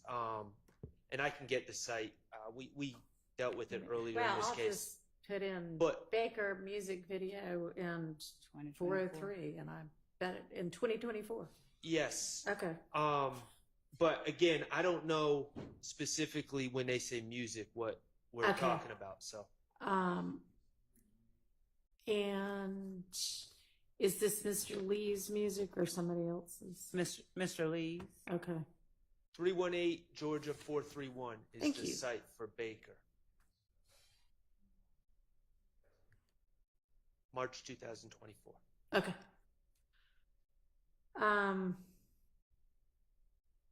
Do you know what music? Yes, there was the song, and there was also this. I think that this particular issue was litigated and decided in an order that was filed by the previous trial judge on November 27, 2023. Yeah, no, Oh, so you're just asking about which? You're not talking about that issue. I am. You We are. did. Now, I'm You going are. off of my recollection. We did litigate songs. We litigated a song by my client. We litigated some songs by Mr. Williams, and we litigated a song by Mr. Kendrick. I do not recall litigating the Wooney Lee song. Mr. Steele is affirming my recollection, but so we do need to address that at some point. Okay. I think under What was the date of the order? November the 20. November 27, 2023. Okay.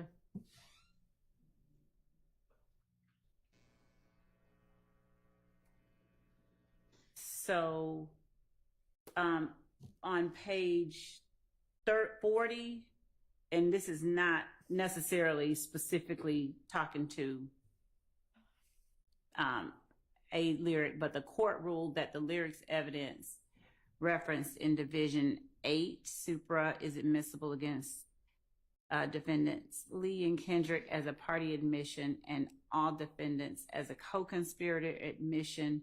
The court found it relevant to count 1, RICO conspiracy, Acts 17 through 19, and count 2, murder, and that it is admissible to show actus reus, mens rea, and as proof of the existence and nature of the gang enterprise, the criminal nature of YSL, the connection of the defendants with one another as intrinsic evidence, and under OCGA 1615.3 and 1615.9. Okay, but was this particular song included in Section 8? I'm making sure about the lyrics that we referenced in Section 8, Your Honor, if the court would indulge us one moment. Okay, no problem.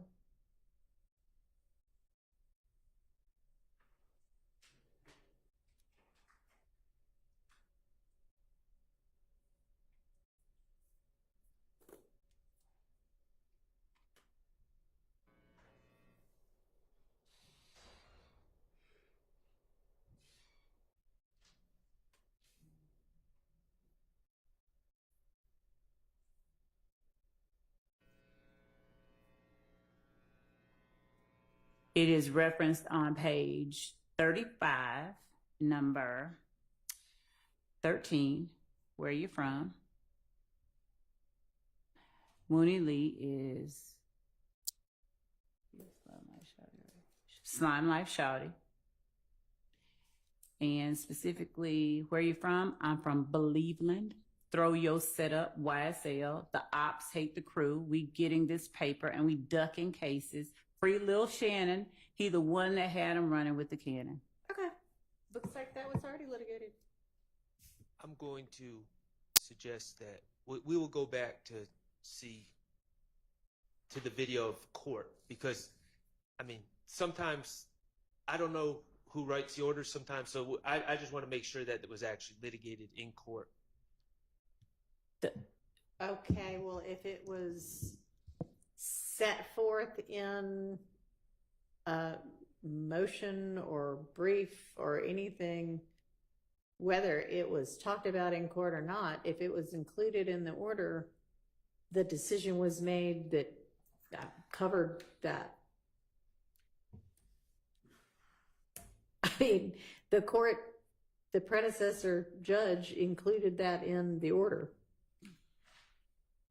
And you are welcome to go look at what the transcript said, but I don't think it matters whether it was specifically talked about or not, as long as it was included in what the court was considering. Okay, well, Okay. we're going to look at that. All right. Thank you. All right, and then it's his own social media, and it's been sufficiently identified that, or has it been sufficiently identified that the defense knows what that means by social media? Yes, Your Honor, I Okay. believe it has. Yes. All right, that's fine. I mean, And I actually, haven't been they there are the whole in. time, Most of them are listed in the indictment themselves as overacts. And I think there was a reference earlier to something being listed as an overact that the state reference is an overact.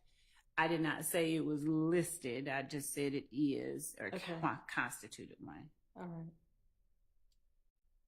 right. And then next we've got either Detective Viverito and or Mike Sprinkle with the social media post detailed there, and then Mr. Ryan's conviction, which y'all are going to brief me on various topics about. And Ms. Abbasi was here yesterday when we were talking about what kind of briefs and case law was owed, so she'll know what that was.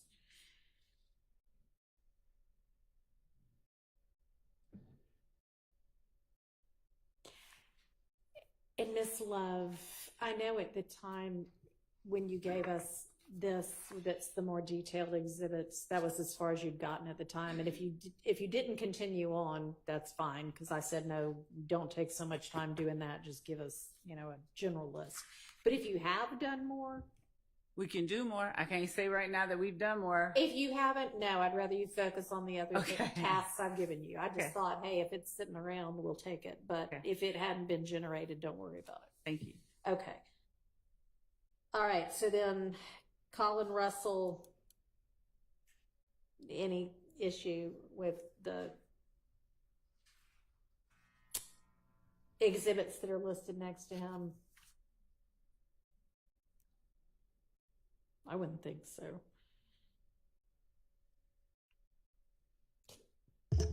Would y'all mind responding so I know the answer?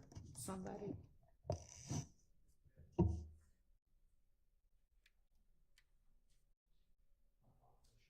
It's okay.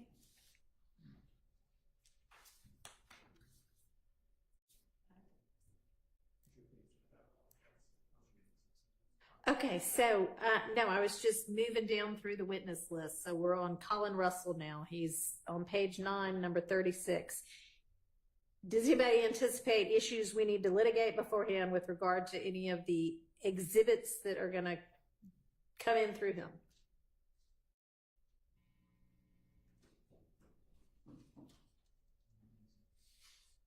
And I don't know whether y'all are thinking or whether you're just like, no, I don't know.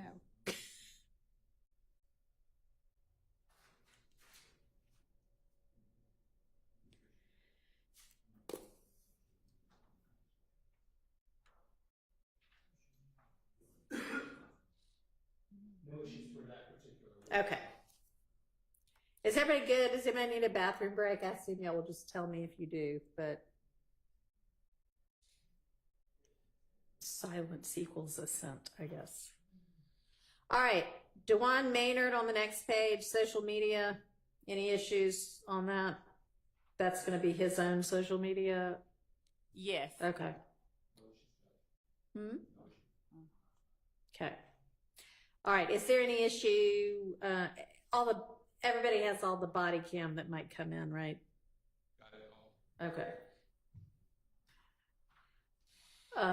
Okay. Number 41, Officer Francis. Social media. Is that somebody else's social media then?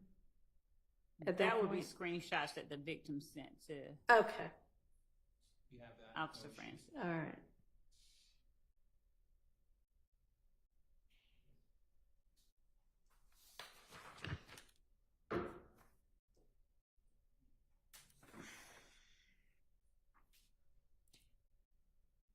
Unless there's anything else on that page, I'm turning to the next page. Miss Stanley, there's a jail call listed. Are there going to be any issues there?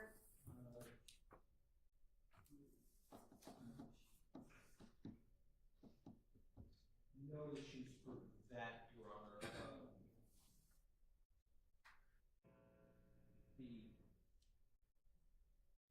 One of the parties on the jail call is alleged to be a co-defendant in this case. Okay. So to the extent that that particular person, obviously we won't have an opportunity to question that person. That person's represented. That person's under indictment. And do you mind telling me who it is?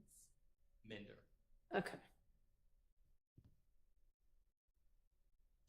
That raises somewhat of a concern for us.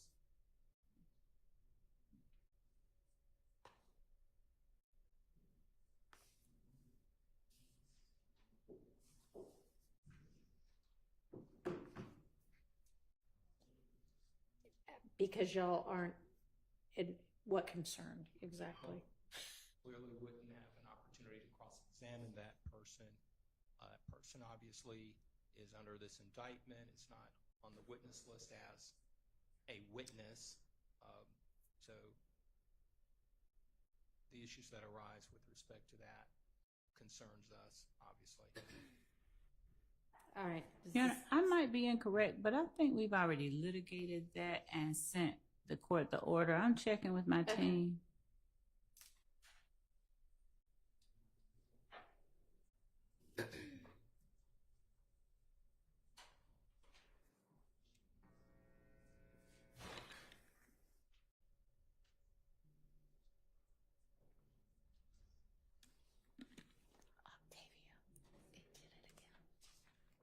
Yeah, like an hour ago. It's really weird because, I mean, it's only on page like 85. Warning, local storage cache is full. I mean, if you want to. I really like that sweater. Pretty colors.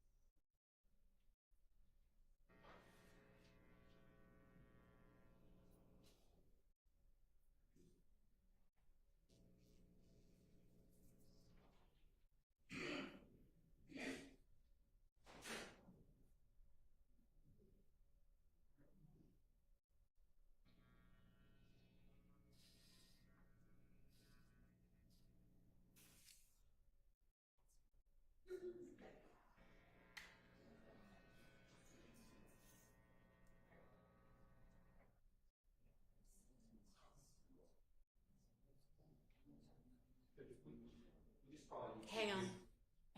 I don't know if my court reporter's ready. She was fixing something on my real time.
Okay.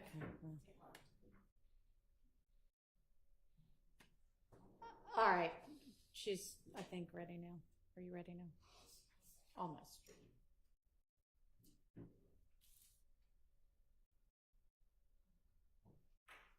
It's all right. It's okay. Thank you, though. Okay, ready. So I know that the issue had been previously litigated, and I tried to bring it back up again. I think the court indicated that it's been litigated. I just wanted to remind the court, or say to the court again, that my concern, which is concerning Minder being a co-defendant in this case, and I believe he's on that. It's alleged that he's one of the people on that call with Tiana Stanley and supposedly Mr. Holloman. So prior to this honorable court coming on board, the matter had been litigated previously. All right. I tried to readdress it with Your Honor, and the court indicated it's been resolved. November 16th, 2023 was the date the order was entered. All right. But that was my concern. Okay. Thank you. Yes, Your Honor. Okay. And Your Honor, yes.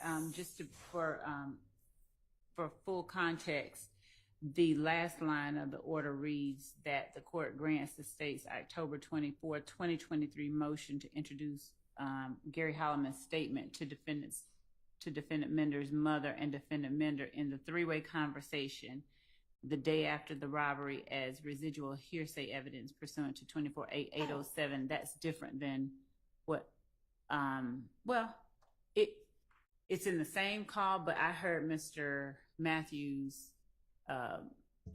reference something. The residual hearsay issue I actually did look at again, and I came to the same conclusion. Okay. So you're talking about something different. Is right? Yes. You're talking about kind of, I guess, confrontation issues. Was that litigated? So I don't know that there's. I mean, when we say confrontation, wouldn't think that's. It's not a confrontation clause. Testimonial, right? In any way. Bruton issues. Okay, so it's not confrontation issues because it's not testimonial, but there might be Bruton issues. I don't know. I'd have to listen to the. I don't think Bruton issues would exist in this type of context. I wouldn't either. So, okay, so what then? Well, I clearly wouldn't have an opportunity to cross-examine this person has certain rights. Okay. Because they're on the indictment. Well, they're not. Yeah, they're not testifying. That is part of the issue. But when you have a right to cross-examine somebody is when they're giving some kind of testimonial evidence against you. So even if they weren't on the stand, if this were a testimonial type statement, then you would have a right to cross-examine, and we would otherwise have a confrontation clause problem. But you don't have a right to cross-examine on something like this if it's not a testimonial type statement. So, okay. Okay, so maybe I'm just not following what it is that your argument is going to be. I know that we're going to be unable to cross-examine. Okay, well, all right. We'll deal with that. Okay. Yep. That was the only issue in that. That was the only remaining issue. Okay. I did want to bring to the court's attention, Judge, that the relationship that was represented to the court on the prosecution of Mr. Holloman and Ms. Stanley and Mender, I think they indicated that this was supposedly his nephew or something like Right. that. I don't believe it. That is, in fact, the relationship. It's not a nephew. Mender was not a nephew, but that'll come out later, too. Because that was part of I think the court. I had noted that as yet another reason why it was okay for it to come in. But, I mean.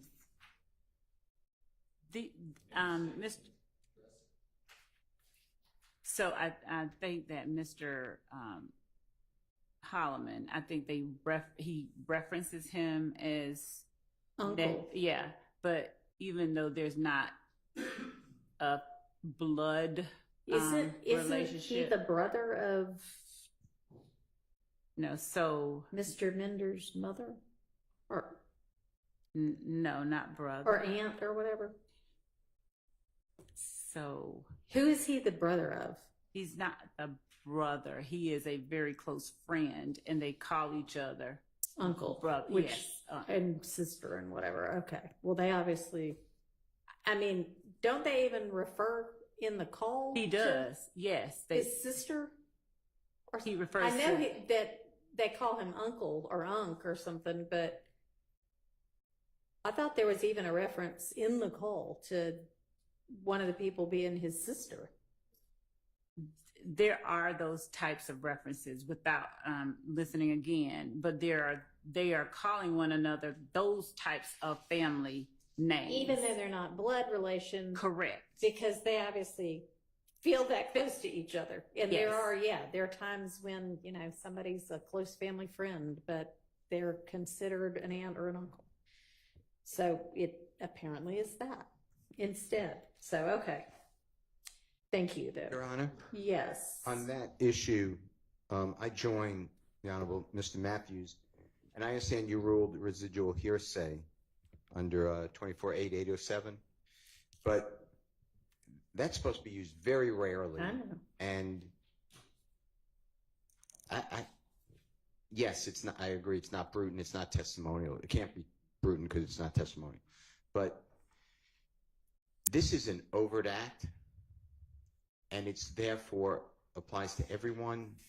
So under 403, I know I'm going to ask for a limiting instruction if your ruling stands, but that's a very tough instruction when it's a overt act in a RICO case, because it's the same thing like the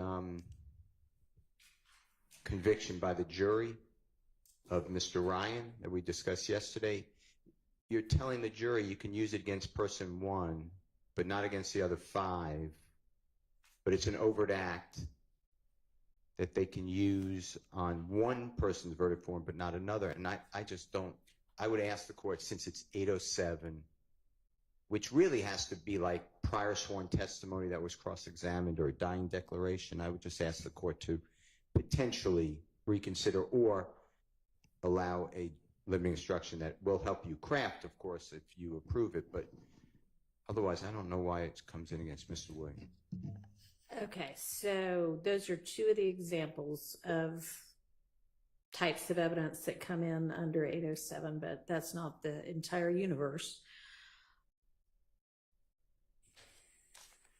So the fact that it isn't either of those 2 things isn't determinative or dispositive. And I don't know that a limiting instruction would be appropriate here. And you're welcome to craft one and present it, and I'll consider whether I think it's appropriate. But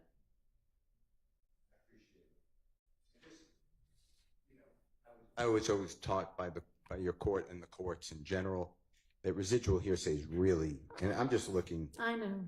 It says, if you don't mind, it says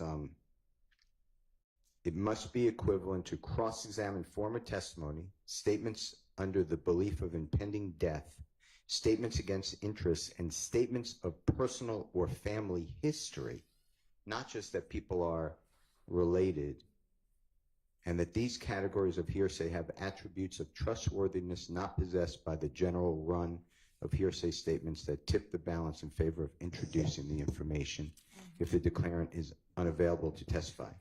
And that's another thing, and that's, by the way, I was reading out of Ash, ASH versus State, 312 Georgia 771. It's in division.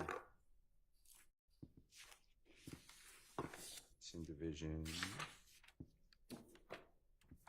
3B as in Barry, and that's 2021. But also, a person to that conversation is available to be cross-examined. I'm not talking about a person with a Fifth Amendment right, but there's another person who I believe is available to be subpoenaed and is on the state's witness list. If I'm wrong, I don't want to be wrong, but I believe that what I said is accurate, that the person is here in Atlanta and could be subpoenaed. So I would ask again. And who is that? Miss Mender, but that if Mr. Matthews can help me with the name. Who? So we're referring to Kiana Stanley. Okay. That's who we're referring to. Okay, so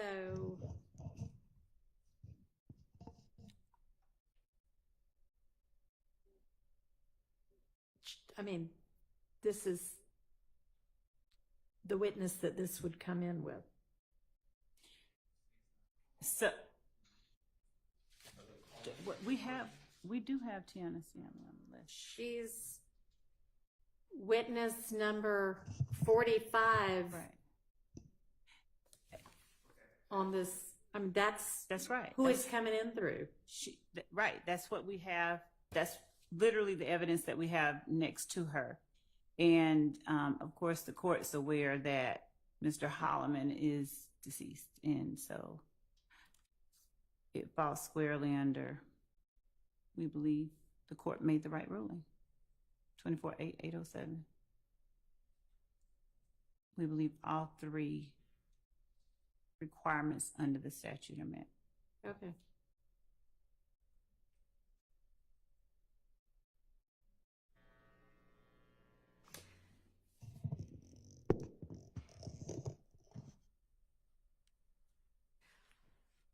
All right, then we come down to Sergeant Henderson with Mr. Huey's interview and social media. The court see this Officer Cornbacher still on? Yes, but I mean, all that says is testimony. Okay. And as far as Henderson goes, I've reviewed everything, so we're okay. Okay. Belknap. Any, I mean, I guess if the search wasn't.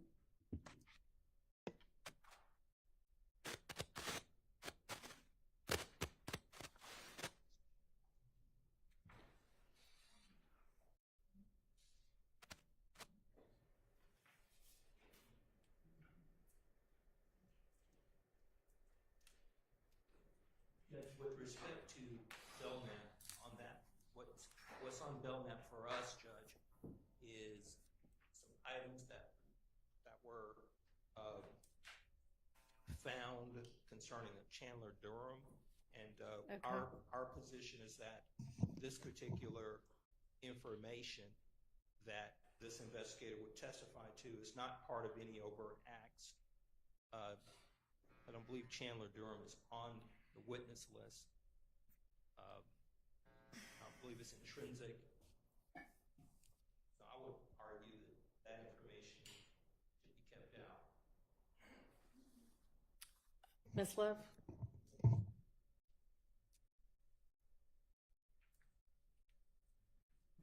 Just to make sure that I understand my colleague's argument is that because Mr. Durham's name is not on the witness list and because this act is not listed as an overt act, it should be kept out. Is that the entirety of the argument? I just want to make sure before I respond. Is that the argument? I didn't say, I thought I said confrontation clause, but I didn't. You did not say confrontation clause, but if we're talking about items found at the home, this is items that Investigator Belknap found in the search of Mr. Huey's apartment. And they ended up being, I guess, I don't know, allegedly from Chandler Durham. That's correct. And is the issue who actually says they are from Chandler Durham, if it's not going to be Chandler Durham? So I know that we had Chandler Durham on our witness list. We have pared things down. If it turns out that we ultimately left him off, and I'm making sure that we did, that's just one more person that we'll just want to add back in? Yes, that we'll just add back in. Okay, so I mean that would just be like hearsay if he says Chandler Durham said these were his. Unless Chandler is coming to court. Okay.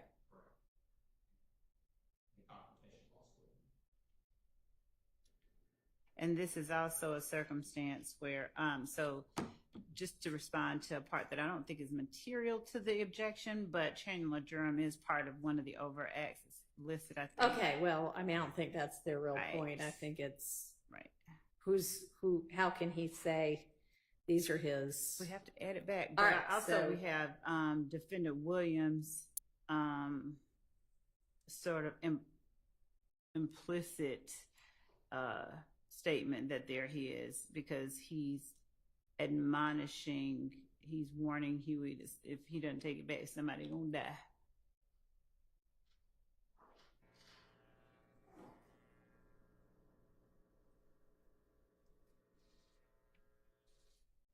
But that's just, so we, Yeah. Well, I guess maybe, even though I appreciate your efforts to pare down your witness list, this is one witness you're going to need to add back.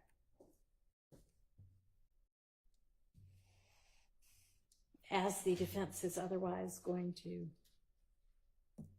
Understood, Your Honor. object, so, okay. That circumstance may come up again.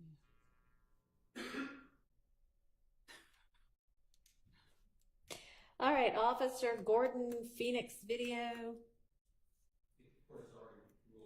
All right. And then Bernie. Yeah, we've talked about him already. And then when we turn to the next page, page 12, this is one of those subsequent allegedly intrinsic acts, and I know I ruled on 2 and withheld ruling on 2. Yeah. And this is, I think, one of the ones that I ruled out. It is. So we can eliminate that witness if that's all they're testifying to, right? Hmm? The witness that the court was referring to was, I was trying to find, I don't know. I'm on page 12, witnesses number 51 and 52.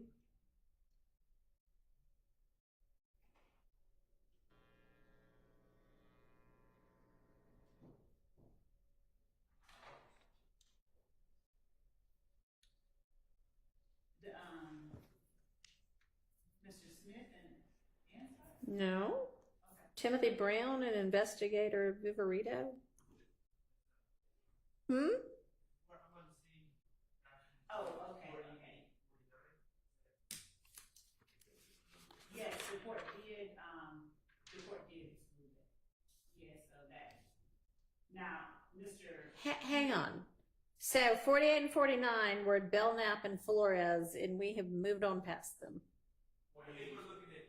We must be looking at a different document then. Different numbers, I think. 48 for us is Deputy Timothy Brown, 49 for us is investigator. Okay, well, I don't know how that happened. I've got either an earlier or a later version. I don't know. Well, we have What does yours say? Okay. Well, what is the last witness number y'all have on yours? Last one that we have on ours is witness 105. That's Lieutenant Lynch. Okay, so you know what? I remember you saying at some point I've added 2 witnesses, so it's different, and it maybe y'all are just looking at a different one. But the 2 witnesses, obviously, we just maybe. So you have 48 as who? 48 is Deputy Timothy Brown. Okay. And I have that as 51. So somewhere above that are 2 witnesses who, I don't know. Do you remember the 2 witnesses you added in?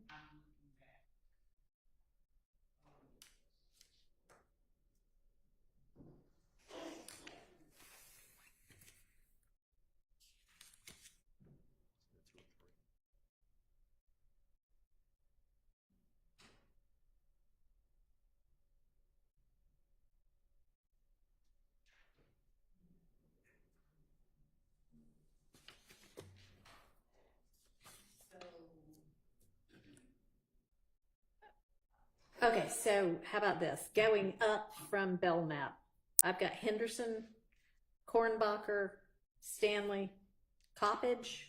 Y'all just tell me when you, yes, okay. When you hear one that you don't have, let me know. The AT&T Custodian of Records, Greer, Francis, Suk, Jenkins, Maynard, Hines, Russell, Latners, Viverito and Sprinkle, Lee, Hogan, Uten or Mitchell, Smith, Holmes, Latners, Underwood, Kilgore. Maybe our issue is some of like Latners. Yeah. Oh, there's no number for it. Okay, so it's no number for yours either. No. Okay, Munson, Arnold, Dennis, Jenkins, Hill, Battle, Turner, Pitts, Bell, Latners, Smith, Sanders, LeDuc or LeDuc. What's on here is Zatha, that's really Atha. Reed, Voss and Weitzel, Bernie, T-Mobile, Sprint, Verizon, Sprinkle, Morton. Okay. The two, okay. Oh, yeah, we had to add those because Mystery solved. There was no stipulation, so we did have to add those two people. She just wanted to rub it in that y'all will not stipulate to the I would never phone record being a phone record. Okay.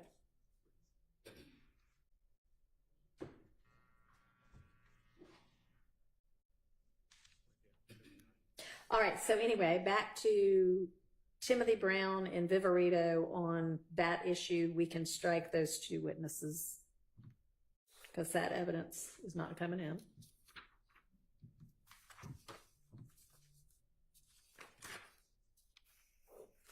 That is correct. Timothy Brown and Wait, you had those listed in the indictment? Why does this say? So when I'm looking back at that, you've got like the counts and the acts. Right above those two people, you have counts 44 through 46, acts 169 and 170. Y'all had those in the indictment? How could you have done that? Judge, I'm just give me 1 second. I'm going back to where we are.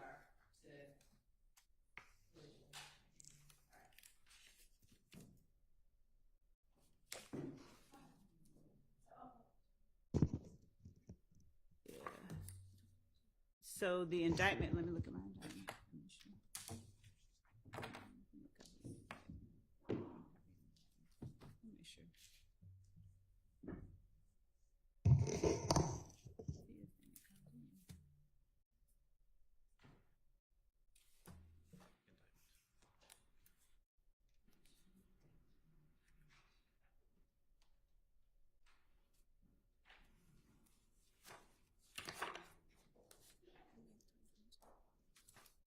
Oh, okay. So, Judge, as it relates to these are in the right. Okay, The so indictment this is came out different than than the other yes things that were subsequent intrinsic.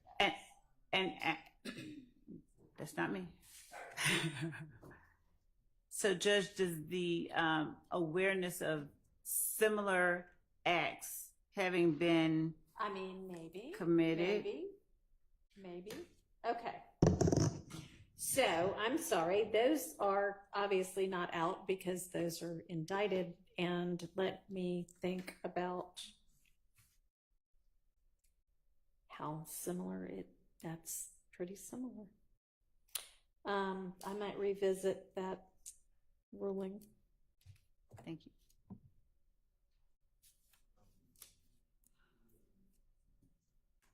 Not sure y'all made that argument at the time we were talking about it before.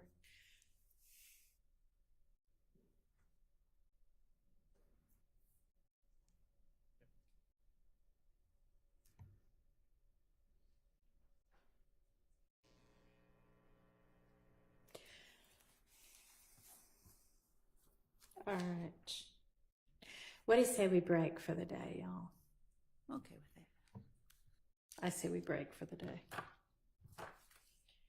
All right, and do we have any word? Okay.